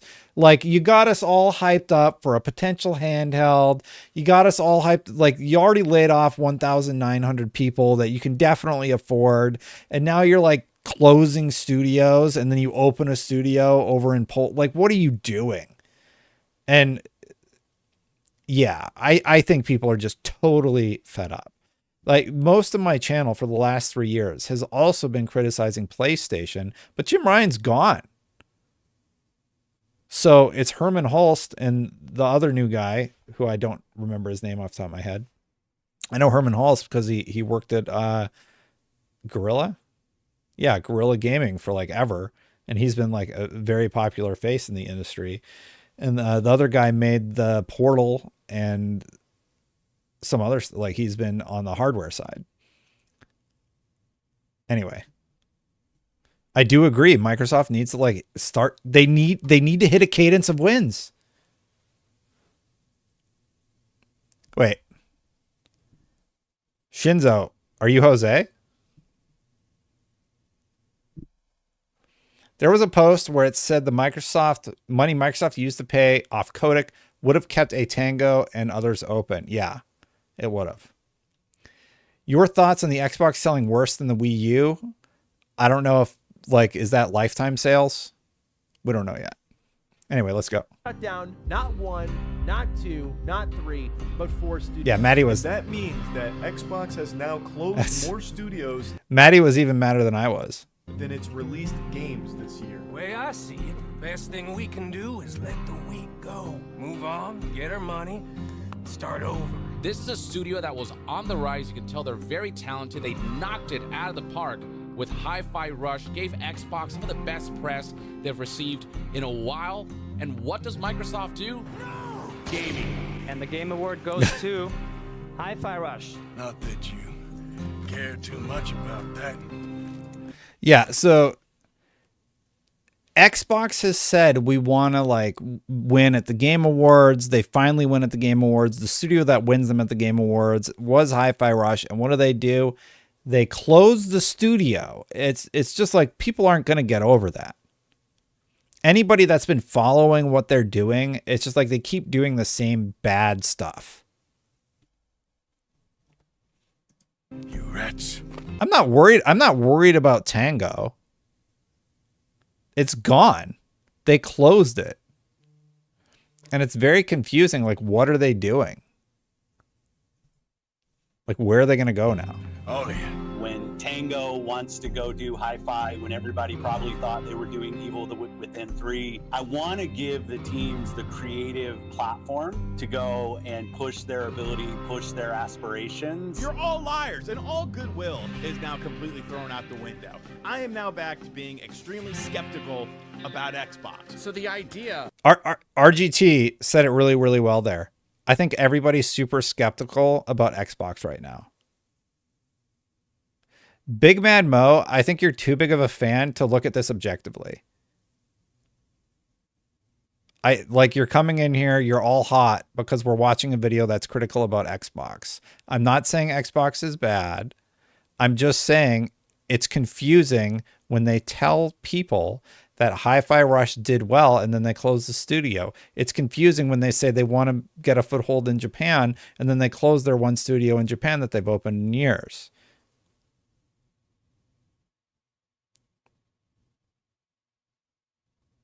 Yeah, so, well, just to give you context, it's confusing and people are confused and trust is low and everyone's going to be watching them. Like they open that new studio. They're like, okay, like what's that studio going to do?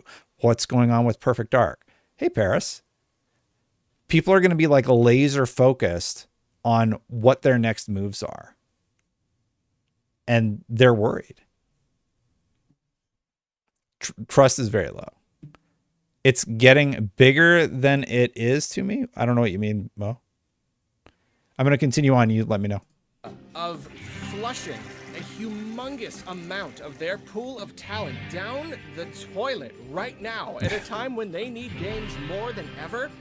It's absurd. It's beyond absurd. It feels like the final straw. I've never seen this much criticism and negativity surrounding Xbox right now because of what they've just done. It's not that hyperbolic to say that Xbox did die a little bit. It died in my heart a little bit. I don't get you. Yeah, you know what? I think that's the wider... Whoa! I think that's about the wider sentiment. No, they fired 1,900. They didn't say they're going to get rid of. They already got rid of 1,900 people. And they're letting more go. And I would expect more throughout the year. So like it's not going to get better for them from a PR standpoint. It's going to continue to decline. It's going to be problematic. Don't get you no more. Microsoft is in a situation where I really feel like they have no idea what to actually do with their brand anymore. Oh, the doubting. The doubting. When you have a successful studio, when you have a successful game, and you still get completely shut down. You did everything right. Everybody laid off. You did everything right. What does that tell future people that work for Microsoft, that get purchased by Microsoft? Means no one's safe. If these two aren't safe, with a $3 trillion company backing them, nobody is safe. Nobody in the games industry is safe. No studio you love is safe. Everyone is at risk of being shut down. Yep. This is a world where nothing is solved. Am I gonna get flagged for all these clips that he uses in his videos? So yeah, the main argument that I make is that I think people are just fed up because Xbox has been given so many chances to hit their stride, and now their console sales are in the toilet, a 30% decline, right? They are projecting that that's going to continue to decline. Their games, Hellblade 2, reviewing really well, but I don't think that's going to translate to a lot of sales. I don't even know if this one will get the same awards and acclaim that the original got, just because it does feel like more of the same with less innovation in it. It's it might win if there's like some sort of graphical category, but otherwise gameplay category wise, yeah. And the problem is they still haven't hit their stride. Like maybe like, is this you're going to be the year? I think people just don't care anymore. It's the never-ending decline of Xbox. It's like the 4th video Actman has made about the decline of Xbox. Someone once told me time is a flat circle. And I couldn't find it. Maybe Paris or Alex could find it for me, but Snowbike Mike was having the Hellblade review conversation with the Kinda Funny crew, and he had a really great one-off rant about how Microsoft just can't get a win. And Greg Miller's rebuttal actually was, sure, Hellblade 2 is an amazing looking game and everything like that, but the Order 1866 didn't move PlayStation units, right? Like, yeah, they have their win and it pushed the medium forward. So did the Order 1866, but like, it wasn't an amazing game. Gameplay wise. Yeah, that term game is really important because I think it's about the melding of the two.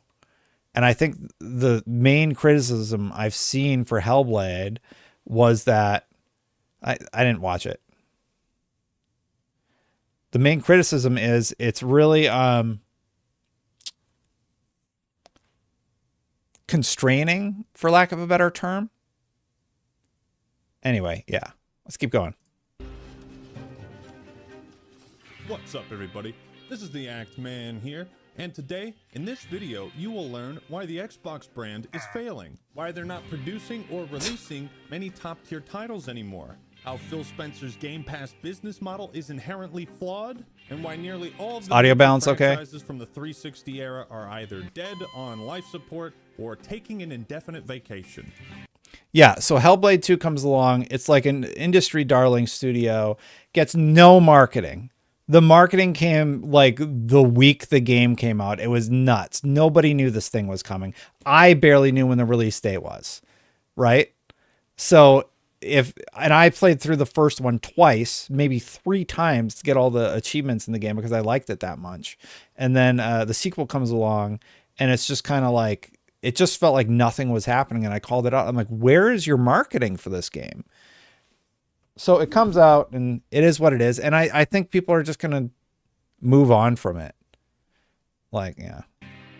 Happy times. Today you will learn why the Xbox continues its never-ending decline. Are you ready to stop being like right casual? Here. Studies show that 9 out of 10 gamers who install Opera GX will not only sorry, Actman, we're skipping your ad. Opera GX is perfect for me because I'm in one you are. Hey, and thank you. When I made this video I do like Opera GX. Ago, I thought 4 years later, things would get better. They have not. Recently, IGN reported that Microsoft is shutting down multiple studios, including Arcane Austin, developers of Redfall, Alpha Dog Games, and Roundhouse Studios. But most notably, the developers of Ghostwire Tokyo, Evil Within 1 and 2, and Hi-Fi Rush were... Yeah, you know, sorry, just to harp on it one more time. The other aspect that's really frustrating about the fact that they decided to close the Hi-Fi Rush studio is that they're constantly releasing games. They just released Ghostwire Tokyo. Hi-Fi Rush came out shortly after, within the same window, and they were pitching for their next project. And they have, like, Microsoft gets to retain the IP that everybody keeps talking about in chat. I can't remember the name of it, but like the horror genre game, I can't remember the name. It's not Alan Wake. It's the other one. Anyway, they've released a lot of games and they're critically acclaimed. So it was weird. Anyway. Shutdown. Tango Gameworks. This is a That's the one. character-defining choice. Evil for Within. Microsoft Thank you, and chat. Xbox. When faced with this moral dilemma, they did not tag along with John. They went back for the money. This is, of course, devastating for the people who work at these studios, but Microsoft was there to make us chuckle a little bit by launching a brand new controller. Feel the burn. So, you want to know if I can... I mean, I feel like this is Actman's coverage of the stories that I did like 3 videos about. So like I know all the news, and that was particularly funny. I like how he like waits like a week and then does like a really well thought out long video about it. I'm considering doing more like this, given the fact that I've been pretty inconsistent. But to all the lately. unfortunate developers who were laid off, at least Microsoft is giving you this fancy backpack and some swag. Yeah. Bro, are you for real? You want merch from the company that just laid you off? Now, if your brain is hurting all... Why you mad, Blind Riot? Chat. Blind Riot, why you mad? All right, let's bring him out, everybody. He's leaving the channel, everybody, because I'm towing the company line. Because I'm reacting to the Actman's video.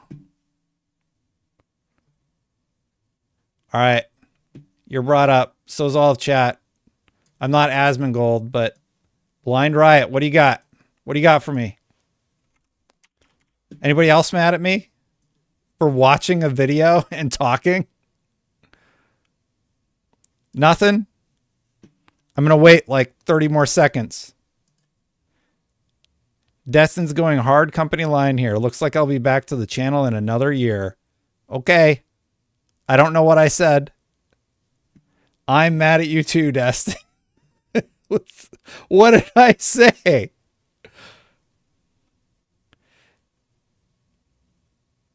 Yeah, okay. Well, I'll wait. The rest of us are going to watch the video now, okay? Blind? You let me know if you got something. 'Cause it sounds like you got nothing. Yeah, you're right. Pear gave me a call and he's like, you better dunk on Xbox on your stream this Sunday. All right, let's watch the rest of Actman's videos. Already. Don't worry, the pain is going to get much worse, to the point where you too will develop a tumor so debilitating that you qualify for a position in Xbox leadership. It's going to take time to fully understand how mind-boggling these shutdowns are, and what a terrible impact this is likely to have on Microsoft and Xbox in the future. Well, in my opinion, Xbox has had 11 great, phenomenal years, and 11 years of getting shit-faced at the bar, constantly telling everyone they're gonna be back on top.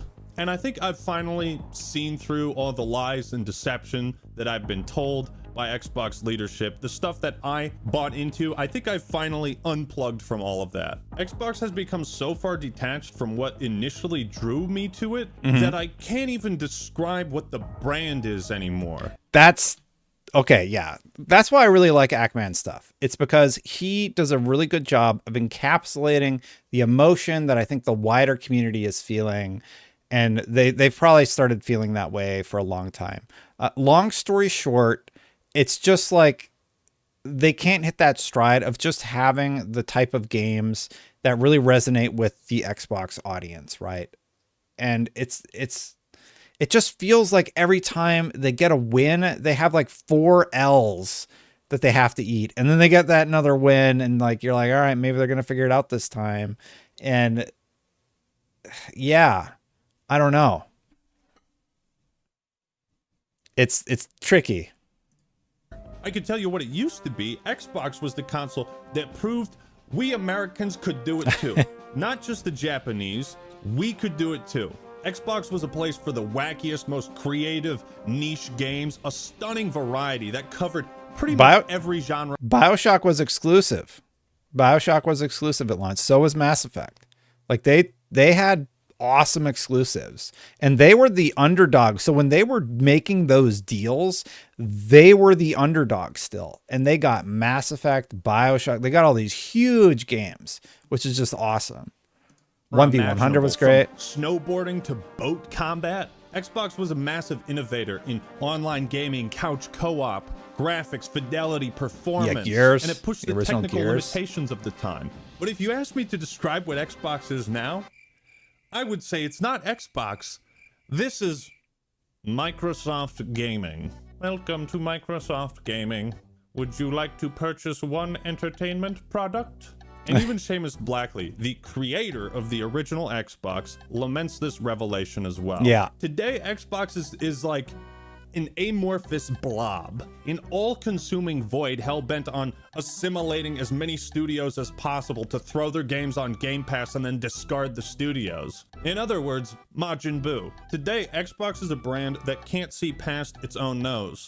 They can't see anything beyond immediate, short-term gain. Because the Activision Blizzard acquisition was $70 billion. That is putting some eyes on Xbox. And I think that's the heart of it, right?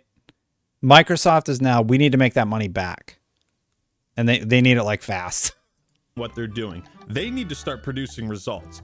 Xbox leadership is in a tight spot, so they're looking for short-term solutions. And they're sabotaging their own efforts to foster long-term successful IPs. Yeah. You see, Microsoft has all these different studios that they've acquired, and they have huge pools of talent under their umbrella. But isn't it odd that a $3 trillion software company could have so much trouble creating software? Yeah. So another really, really good point. And I feel like I've talked about all these things before, but just to reiterate, like they either don't get involved enough or they get too involved, and just like things just aren't getting done. I know game development is like a tricky thing where it's creativity meeting, industry and trying to meet the financial needs of all of that. But Sony seemed to figure out a pretty good playbook. Nintendo has a pretty good playbook. Why can't Microsoft hit that stride? Why is Perfect Dark in development hell? Why did they shut down Lionhead? Like, why didn't they learn from that mistake? Why did they buy all these studios and then shut 4 of them? It's just, it's really messed up. It doesn't make sense to me. And I don't know who's in charge of that, but it's not working. Something's got to change. I mean, I know it all goes up to Phil at the end of the day, but like the plan isn't working. Perfect Dark, if you haven't followed, basically the entire original staff left the game. They brought in Crystal Dynamics to help them finish it. And recent stories were that it's better, but Jeff Grubb, even like a week ago, was talking about how, he's heard that the path to get there has been a disaster. It was literally like a year ago, Big Mad Mo. It was like a year ago, dude. So the more recent update from Grubb was he had heard it was bad and he backtracked on it. And there's also reports about all these other studios that are having problems. And yeah, long story short, here, the thing that matters the most is the games. And the most recent one was Hellblade 2, which was very pretty. So like, if that's the start of their path towards success, great. But we need to see the rest of it. Seriously, man, why Hi, is Daniel. every single Xbox game I'm excited for delayed, rebooted, going through development troubles, or announced 5 years ago and then never talked about again? Well, I'll answer that question later in this video. The point is, the one studio that seemingly had their shit together, Tango Gameworks, a studio based in Japan, a market that Xbox has consistently failed to break into, who just released a Game Award winning, critically acclaimed title, this is the studio you get rid of? Excuse me one moment.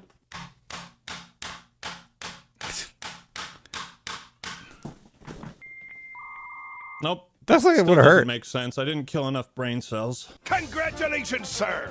You have just given me my $1 million! Huh, great. What do I win? Nothing! Now get out! What? Get the fuck out! If we reduce the number of employees for better short-term financial results, employee morale will decrease. I sincerely doubt employees who fear that they may be laid off will be able to develop software titles that could impress people around the world. Yeah. Where did this quote come from? Well, would you look at that? It's former Nintendo CEO Satoru Iwata, who said this after taking a 50% pay cut after the financially disastrous launch of the Wii U, so he wouldn't have to lay off any staff. Anybody at Microsoft or Xbox willing to... Yeah, I looked into that. I'm pretty sure all of that's true. They actively took ownership of the failure of the Wii U as opposed to scorched earthing it all. So you got to respect that a lot. To take a pay cut to keep this incredible studio around? Anybody? Anyone? You and Microsoft Games CEO Phil Spencer have been raising kind of the alarm that the video game industry is just not growing, and there's a real need to figure out how to reverse that. What's causing the issue, and how does Xbox turn it around? Yeah, you know, the last year or so in This video is games, this is the one I called word salad. We've done a react to this. largely the industry's been flat. Is that who I think it is? Why, yes, it's Capcom, celebrating their 7th consecutive year of record high profits. They're making more money than they ever have before in the company's 44-year history. What's their secret?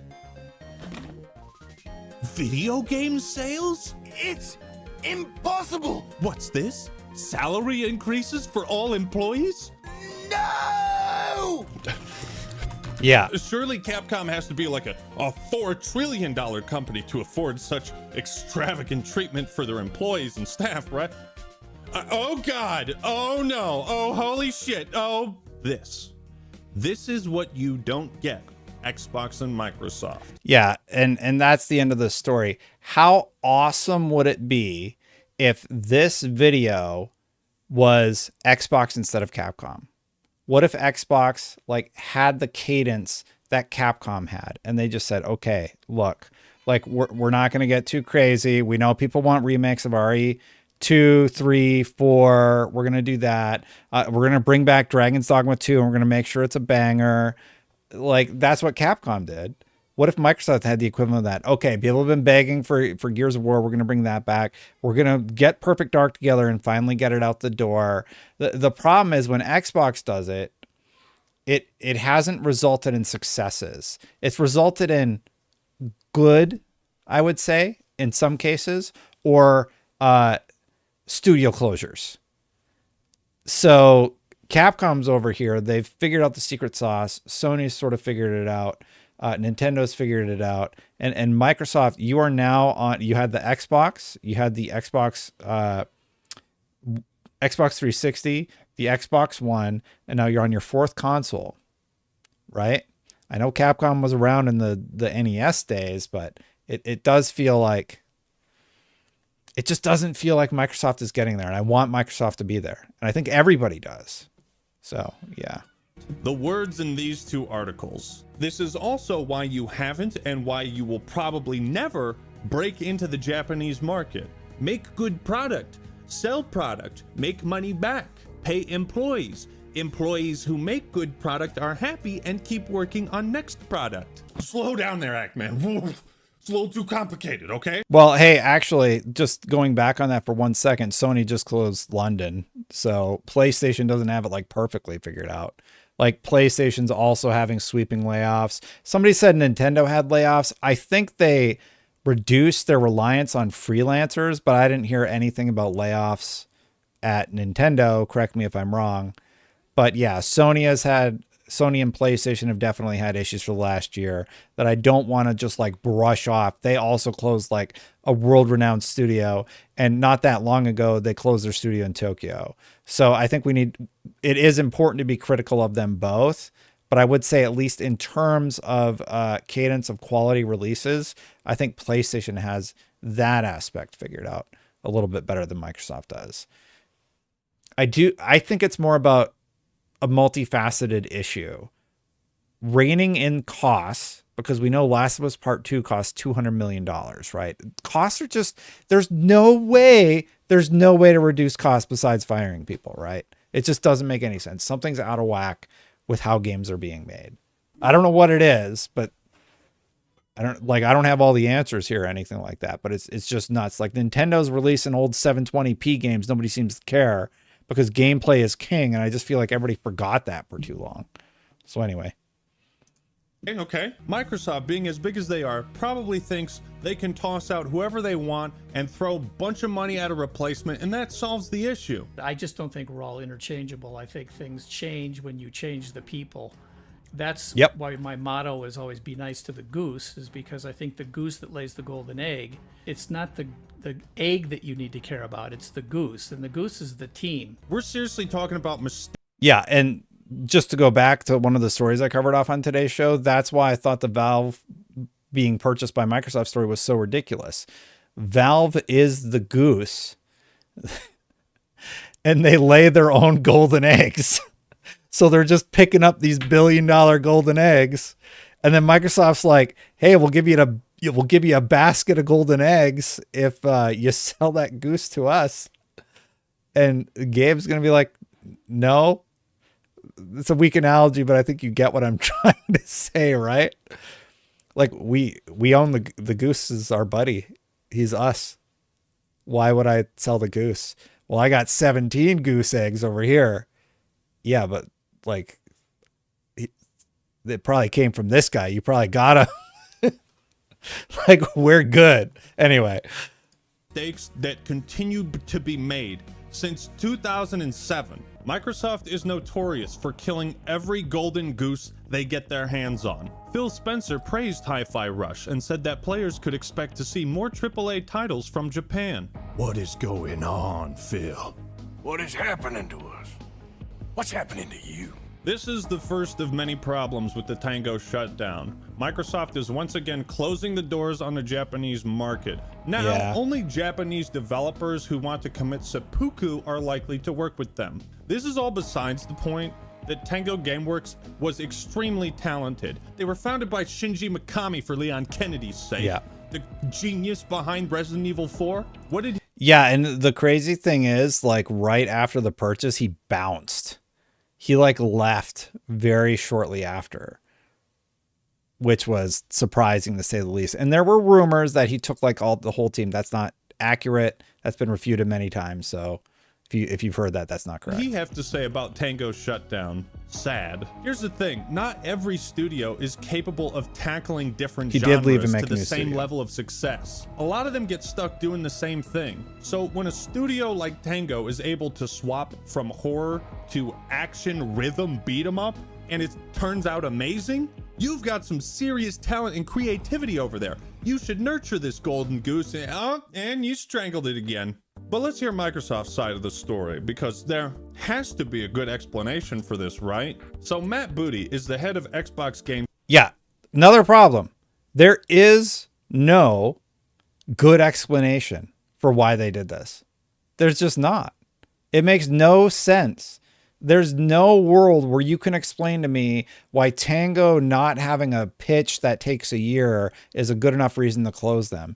They have 3 mega franchises, one of which, the last one of which was winning Xbox awards for the first time in years. Like, it just doesn't make sense. And I think that's why it was the straw, so to speak. Studios, and he was the one who sent out the email to staff informing them of the shutdowns. Today I'm sharing changes we are making to our Bethesda and ZeniMax teams. These changes are grounded in prioritizing high-impact titles and further investing in Bethesda's portfolio of blockbusters. NG says, Destin, devs get paid for 6 years, make a bad product, and then get fired. Let's blame the company. In what world was Hi-Fi Rush a bad product? It won a BAFTA. It won like praise industry-wide, and everybody adored that game. So that's not accurate. I would actually say Ghostwire Tokyo was also well received, and I would say Evil Within was also well received, and people were hoping for Evil Within 3.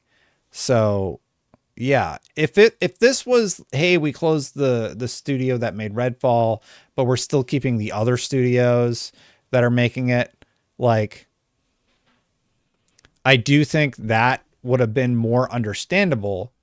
Tango doesn't make sense. I hope they all just go over to Shinji Mikami's studio. Buster Games. I posted this video at the perfect time. It's just like I told you.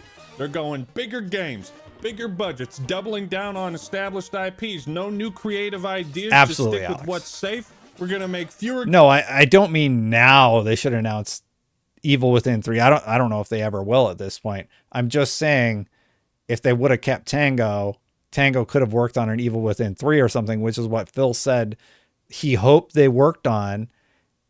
Make them work on it. Like, hey, we need you to make Evil Within 3, or we've done industry studies that say that, like a one for you, one for me sort of thing. I don't know.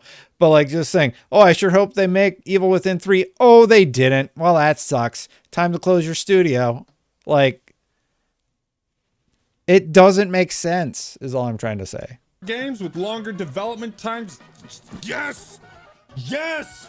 The release schedule was too fast for Xbox's first-party titles. We slow it down more. Fun fact, video game production cycles have gotten so long that if a big-budget game studio started working on a brand new project today, it would likely be for the PS6. Fuck yes, I'm so excited for this game that had a cringy trailer 4 years ago and haven't heard anything since. I'm so fucking hyped for it. Wait a second. Prioritizing high-impact titles. That's bizarre terminology I've never heard before. That's what it is, because money. They wanted to have a high impact on Game Pass subscriptions, which have been declining steadily recently. Surely Microsoft isn't putting all their eggs in one basket and betting big on Game. Yeah, game subscription services have only grown like 1%. I think that was Matt Piscatella who said that. Like, just, it's not just Game Pass or anything, but if that's what their success is tied to, they're screwed. It's just... subscription services aren't growing. Pass, right? To double down on these franchises and invest to build new ones requires us to look across the business to identify the opportunities best positioned for success. Do you have dementia? You're looking to invest in successful new IPs? Does he know? This is head of Xbox Game Studios, and he doesn't even know what Hi-Fi Rush is? What? Hold on. Yes, yes, yes. He swears a lot. I try not to do swearing on the channel, but but sense now. Everything's coming together exactly as I planned. It all makes sense now. No, it damn well doesn't. But on the real, this is a really bad sign when, like, the same day you're shutting down a studio you're looking for, you say you're looking for studios, just like the one you shut down. So you can't really trust and they open Xbox one leadership when they say stuff like this. And what you'll find throughout a lot of their statements is that they contradict their actions all the fucking time. Also, we have to look across the business to identify the best opportunities. You don't have to. Just look at a tweet from your vice president of marketing. Hi-Fi Rush was a breakout hit for us and our players in all key measurements and expectations. We couldn't be happier with what the team at Tango delivered with this surprise release. My interpretation of this, by the way, if you didn't see the video where I covered off on all this. This is all like old news for me, so to speak. But my interpretation was Microsoft came in, and I think they're making calls about where the money goes. And for some reason, that was on the list. Sarah Bond didn't seem happy about it. Nobody seems happy about it. So, like, overwhelmingly positive, it doesn't seem like a Phil Steam call. And Metacritic, best audio design at the Game Awards. This is like getting straight A's and your principal says you need to be held back in school. Like, what the fuck? We are making these tough decisions to create capacity to increase investment in other parts of our portfolio and focus on our priority games. Tough decisions? We have more than enough money to buy all of you, but not enough money to keep you. Actually, JK, we do have money to open a brand new sweatshop a week after closing 4 studios. What the fuck is happening? As we look to the future, there's an impressive lineup. Yeah, you're telling me, I didn't even think about that. So they didn't have enough money to keep those studios going, but then they opened a whole new one? Like, that has to cost a lot of money, right? You got to, like, are you just going to hire all those people you laid off, but like do it in Poland or wherever it was? No, I don't know the financial engagement or numbers or anything like that. And that's why it's so confusing. It's because the messaging we did get is baffling. And that's why everybody's just reacting to it. We're like, what is going on? Lineup of games on the horizon. In 2024 alone, we have DLC. Void, thank you so much for saying it. Actman is right 99% of what he said, in my opinion. Xbox can and needs to step up to the plate and deliver. That's it. That's all they got to do. That's all everybody is asking for them to do. Step up, deliver. Get your cadence going. I think that's a really good way to say it. See, new game, DLC. I love how Matt doesn't even mention Hellblade 2, a game that Microsoft isn't promoting at all and releases in like now. As we look to the future, there's an impressive lineup of games on the horizon. There sure is. I'm really excited for that Perfect Dark reboot. Oh, Perfect Dark reboot, still in very rough state. A big protracted mess. May 8th. Sure a new trailer for Fable is coming around the corner. I mean, that was one of my favorite RPGs on the original Xbox. Development is slow due to Playground's inexperience with RPGs. Fantastic. What about State of Decay 3? That's looking pretty good, isn't it? Troubled development with State of Decay 3. Okay, do we get any games? Any games? Ah, Rare. They're working on something new, right? Everwild. Don't expect Rare's gorgeous new IP to launch anytime soon. It's yeah, that's the thing. It's like, why show it to us? Like, they should be showing trailers like a year, 2 years out at most. Like, what is... I feel like they needed to show these or something just to like get their consoles sold, and then they're just like, oh, those aren't coming for like 5-6 years. Don't actually get hyped for Everwild or any of those games we showed. It's so weird. Been rebooted. He's great. I really like his stuff. Okay. Microsoft owns Obsidian, and Obsidian always comes in clutch. I bet their new game is coming. Avowed has been rebooted several times. Now you know why Matt Booty is saying they have incredible games on the horizon, but lists 3 DLCs and 1 game. But speaking of Fable, remember when Microsoft shut down Lionhead Studios? And they were like, it was one of the biggest missteps. We acquired Lionhead in 2006, shut it down in 2016. A couple years later, we reflected back on that experience. What did we learn? I feel like this is the longer version of my video. We've learned nothing. What makes someone a failure is not the act of failing, but learning nothing from it. You have learned nothing with all the studio shutdowns. Xbox leadership continues to fail, learn nothing, and keep making the same mistakes decade after decade. Splatoon is a great example of how if you foster a sleeper hit, it can become an enormous franchise all on its own. At Xbox, if you make a sleeper hit, they fire you. If buying games doesn't support the studio, give me one good reason to buy a single Microsoft game ever again. Well said. Does Xbox even remember how the PS3 managed to pull ahead? Remember when Uncharted 2 was such a sensation that Uncharted 2 the Uncharted 2 is like one of my top 10 favorite games of all time. I don't know if I ever told you all that. Like, I played that and I was blown away. I couldn't believe it. Yeah.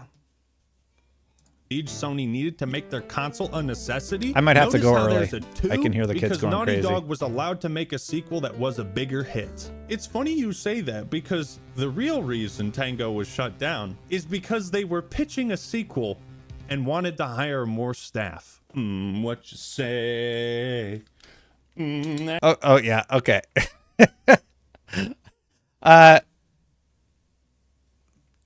You only according to an article from Jason Schreier, Tango was in the process of pitching a sequel. Matt Booty praised Hi-Fi Rush but did not specify why the studio was shut down. Booty said that the company's studios had been spread too thin, like peanut butter on bread. Yeah, like, come on. Thin, sort of stretched like butter scraped over too much bread. Booty added that the shutdown of Arcane Austin was not connected to the performance of Redfall. Come we on. have two polar opposites. We have a complete flop, and we have a critically acclaimed borderline masterpiece. Both studios behind them are shut down, and it's not because of how they performed? Jason writes, both Tango and Arcane were looking to hire additional staff as they pitched new projects, which Booty and Braff suggested was the main factor behind their closures. Hey, we need Just help. further evidence Close the of studio. how disposable you are What? if you work for Microsoft. I've already talked about the massive fucking contracting issues they have with hiring staff and not keeping them on long enough to learn the engine and code that they're working with on That was a game. problem with Halo. Jesus, man. The massive Activision Blizzard He's a big Halo acquisition fan. has ramped up scrutiny on the Xbox division from leaders at Microsoft. Bingo! Ding, ding, ding, ding, ding. It's time to cut costs so that our profit margins, if we have any, look. Yeah, that's what's really happening, right? It's seriously, it's Microsoft coming in being like, cut all of it. We need to pay off Activision. better, because that's all. That's the we're only in thing that charge makes of. sense. So basically, these studios were closed to save money and the asses of Xbox leadership. That's the real answer. The only explanation that makes any sense. The workers here need to know they ain't ever getting out of that hole they dug themselves into. This world is sick, dark, sad. Xbox promised to support less sprawling creative titles like Hi-Fi Rush with smaller budgets what they and say, lower sales Razor. expectations. It didn't matter if a game sold makes it tens worse. of millions of copies as long as it helped bolster the Game Pass library. And herein lies the fatal flaw with Microsoft's strategy. They are no longer interested in developing high-quality games that sell well. They're only interested in boosting their main source of income, Game Pass. Now, don't get me wrong. I love Game Pass. It's great for consumers. And I'm not criticizing. There's no way that's still accurate. Like if Satya Nadella is saying, hey, I'm going to take my bonus structure away from anything related to Game Pass, then there's no way that's still a metric, right? I mean, criticizing the that wouldn't concept make of sense. Game Pass. What I'm criticizing is the all-in bet on it. This strategy is not resulting in best-selling games. There seems to be no standard of quality at Microsoft with their first-party titles, and they're sacrificing other means of revenue to funnel everything down a single lane. You acquire a studio for what they're great at now, and your job is to help them accelerate how they do what they do, not them accelerate what you do. Looks like Phil had a change of heart, because now all that matters is what can you bring to Game Pass. So some of you are watching this So video weird. and you might be thinking, well, Actman, that's just business. You shut down the studios and departments that aren't making you money. That's just how it is. We don't like it, but what can you do? Well, let's analyze Microsoft's strategy for making money off of Hi-Fi Rush. A new IP with zero brand recognition. No is marketing. shadow They dropped just- without any yeah. marketing. Literally, the marketing budget for Hi-Fi Rush was 62 cents. It's put on Game Pass the same day it comes out, so we're not getting massive sales, but subscriptions, and it was hardly promoted at all after this, but it spread like wildfire because of word of mouth. This is also besides the point that Microsoft had an opportunity to show All this right. game just a few months prior at the 2022 Game Awards, but they were completely absent there. It's a bad sign when there were more Muppets at the Game Awards than Xbox World Premieres. So Hi, in Ryan. my humble opinion, for all intents and purposes, Hi-Fi Rush was at worst set up to fail, and at best was given no help from Microsoft. And yet, despite all of these factors, it was a breakout hit in every key metric. You know, just taking any sort of personal frustration out of the equation, how does Xbox come back from this? Games, right? Like they just need to get their release cadence going. That's the only way they get out of it. And let's be honest, they're probably still going to make money, even if they're firing people and everything. But it feels icky to like a company that treats their people like that, right? Most consumers don't know what's going on, though. I would say most consumers don't actually know anything about what's happening with all this stuff. Most people say, oh, that game has all the cool stuff, or that If you console wanna has all the argue cool that stuff. Hi-Fi Rush didn't make enough money and that's why they had to shut the studio down, that fault is 1000% on Microsoft. Leadership fucks up and the talent gets axed. This is why Xbox is Daniel thinks all of my subscribers are PlayStation fans. Okay, Daniel. current business model of all-in bet on Game Pass is not sustainable long-term. There's a great post that sums everything up, so pause if you want to read it all. But here's a highlight. The biggest paradox with Game Pass is that basically every This is the game Brad that launches Hildebrand on the post. service badly misses its sales goals. Makes sense though. Why pay full price to buy a game when you can play it for free as part of your subscription? Microsoft says it needs games like Hi-Fi Rush the day after killing its studio. I can't do this anymore, man. We need smaller games that give us prestige and awards. This is the guy in charge of Xbox. What is he saying and doing? Again, look at Capcom. They are so That's the right. That statement. boring right now That was because funny, of sorry. video game sales. So what's the plan, Microsoft? You gonna keep gambling? You gonna push COD onto Game Pass? Are you going to risk the guaranteed consistent sales of Call of Duty to boost subscribers for Game Pass? That's risky. In the eyes of Xbox, it seems like What happens if COD doesn't work? They're screwed, right? Like, it's going to be like a disaster if COD doesn't move Game Pass numbers. If this is accurate, if what he's thinking is accurate, it's not going to be good. the efforts of an individual studio is not important. It doesn't matter how much your game sells or how prestigious and critically acclaimed it is. What matters is your contribution to Game Pass. Did you move the needle a little bit? This sounds like communism.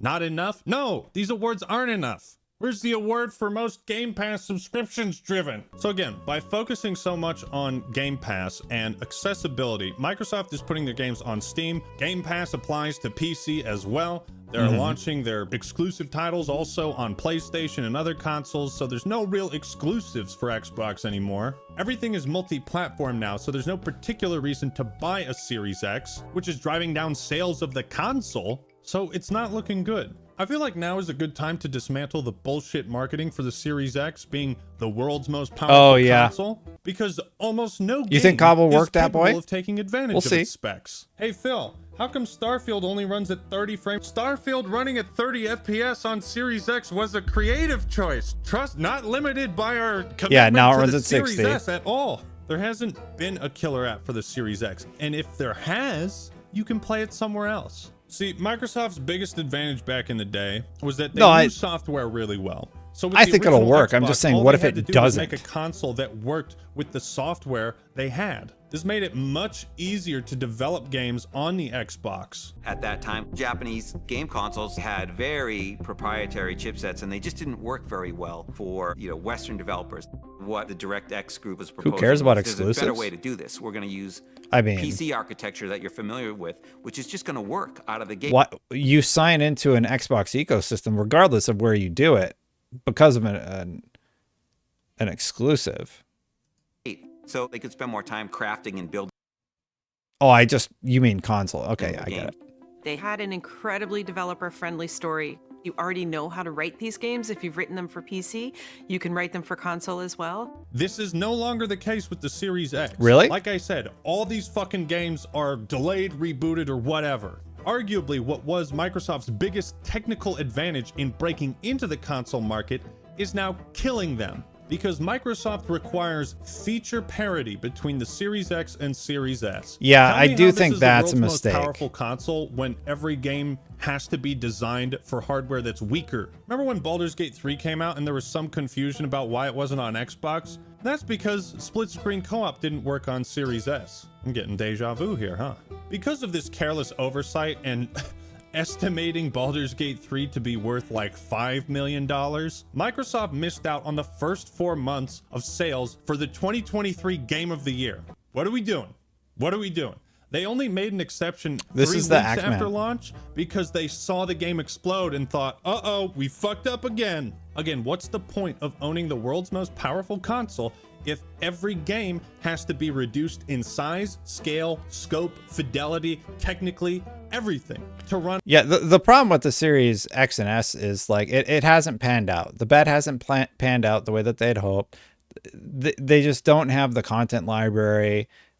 I don't think it's like cool to have an Xbox like it was during the 360 era. I think the whole idea of a console war is fading. Like it doesn't really matter where you play. So people are playing on their phones, they're playing on their computers.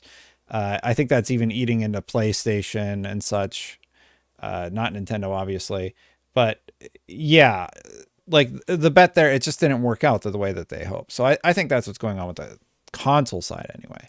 On weaker hardware. I understand. And they have all these internal policies that seem to be messing everything up. To offer gamers a cheaper alternative to the Series X, but in hindsight, it's fucking stupid because you cheapen the experience on the premium console in the quest for accessibility. But it doesn't need to be that way. Like, just let people make it optimized for the S and for the X. And if that means you have to lose features on the S, like split screen co-op, like, okay, you lose those features. Let the devs make that call. A head scratcher for you. Why did people stick around with the Xbox 360 despite it being one of the faultiest consoles ever created? Because the games were good. Pick any year of game releases for the 360 and it will far surpass whatever we have seen. I still on the play Series some of X. these games. Xbox Like they used to be remade a Dead huge Space. Innovator. Tell me what the Series X has innovated in. Backwards compatibility? Sure, a bit, but we had that on the 360 too. Microsoft is not innovating with video games. They are innovating how you consume them. Now, I could go in depth with Redfall about how every major red flag was bad. ignored by leadership at ZeniMax, leadership at Arcane Austin, and leadership at Basically, Xbox. everyone said this is a bad idea. About how It's this problematic. game never should have been released in the state that it was, but my brain is genuinely starting to hurt. Phil constantly talks about how he's not going to push against the creative direction of his studios. And I Freaking can out a respect little that. bit 'cause However, it's almost you nap can't time. be an absent father and just let the kids fucking do whatever they want. Somebody has to step in and say, we need a Slayer playlist for Halo. What the fuck is going on with Redfall? Okay, we lost 70% of our staff and everybody that remains wants the game to be canceled. Okay, we'll cancel it. Somebody has to come in and... Yeah, how does that happen? I don't get how that happens. Like, everybody at the studio was saying, hey, this isn't a good idea. We lost all our staff. Like, this game's in like a really, really bad state. Let's put out a bunch of hype trailers for it. I don't get it. I usually do one react at the end of the stream. Make the big Daniel decisions, okay? Instead, Redfall was promoted as a major first-party title and Hi-Fi Rush wasn't. What's the standard anymore? Everything I've just said has been building to what I'm about to say now. If there's anything I want you to take away from this video, it's this. Microsoft is a software company. They produce software. They do not produce entertainment. They buy entertainment and sell it like it's software. Video games are entertainment. Technically, they are software, I know. But Microsoft no longer has the ability to cultivate or establish successful long-term franchises on their own. Instead, they rely on buying them, on buying IPs with loads of promise before inevitably running them into the ground and shelving them forever. They've been doing this since at least 2008. If you want your franchise to die, sell it to Microsoft. They've killed every golden goose they've ever got. Daniel, their hands don't on, watch. and I'm going to kill ban you yours if you too. keep complaining about the video. Between now and back then is Microsoft knew how to promote a game. They would cough up the dough. They had a keen business sense. I don't like React content. Then leave, dude. Jesus. For what would do well and how to promote it. They would push back. All right. Bye, Daniel. Creatively to figure out what was most important in a game. You can see this in the Gears of War development behind the scenes videos. Go away then. They push Jesus. back on things like the Chainsaw Lancer to see how important it is to the developers. It's like, yes, the Chainsaw Lancer was real fucking important. We need it. Oh, okay. All right. You can have it. It's like a test to see how confident a studio is in their vision, what they think is important. In my opinion, the role of a publisher is to push on creative decisions to find where the gold is. Where are the golden ideas? Everything worked out for Gears 1, but that's partially because Microsoft was taking an active interest in the game, promoting it as a killer app. I do not see or hear about this level of involvement with Xbox leadership anymore. Yeah, I do think that's a big problem with what has been going on at Xbox also. We constantly hear these stories about how leadership is not getting involved with anything. Oh, we just want to let the studio do what they do. And then so they're like, oh, okay, like we can experiment. We can make a Hi-Fi Rush. We can, finish off that Redfall game that we're working on. And they're like, nope, studio closed. It's just like, that's not true. So by their lack of involvement, it's actually creating an environment that is, in my opinion, somewhat problematic. Like, yeah, they need some more direction. They need leaders. I think. And something is going on where they're not getting what they need.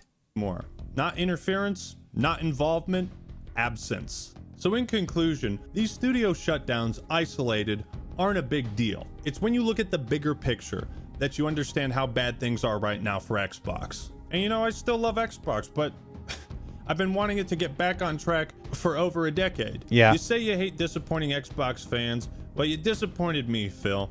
And I'll continue to root for you guys and hope you do the right thing. And I'm just one guy, but I grew up with Xbox. And I can't tell you what it is anymore. But thank you all for watching. Hope you enjoyed the video. I really liked Actman's content. So the back half, I'm stressing because I can hear the kids and it's almost nap time. I need to get out there. So that's going on. But I already watched this video and I actually made 3 videos about all the stuff that he covered in there. I think his, he already has 1.8 million subs, but definitely check him out and consider his content, because at the end of the day, it does make you think. I know there's a lot of Xbox fans that watch this channel, but it is important to put pressure on the companies that you like to do better. And they have not done very well lately. We need some wins from Xbox. That's it. Big Mad Mo, yeah. Sorry, I didn't understand you before. I was confused about something you said, but thanks for sticking around. Thank you, Daniel, for leaving, and thank you everybody else for being cool. I don't know what that guy's problem was, but yeah, thanks so much, everybody. I'm gonna go chase the kiddos. I'm gonna do my outro really quick. Love Actman. Thanks for watching all the news. It was such a slow news day this week, or news week, man. I just didn't know what to do. I looked for news for an hour. I'm like, all right, Call of Duty's coming out. Yeah. Thanks so much for watching, everybody. Hit that subscribe button if you like my content. I do appreciate it very much. Hit that bell if you're already subscribed. Hit that like button. Thank you so much to the members. I should probably update this, but thank you so much to all the members who support this channel. I'm going to go spend some time with the kids before I spend the whole day streaming with y'all. But you have been great. It's been wonderful. Just got to have that balance of time. If you get a chance, have you watched the Console Wars documentary? No, but I should. Thanks for watching, everybody. I'm going to get out of here. I'll see you for next one. Bye for now, everybody.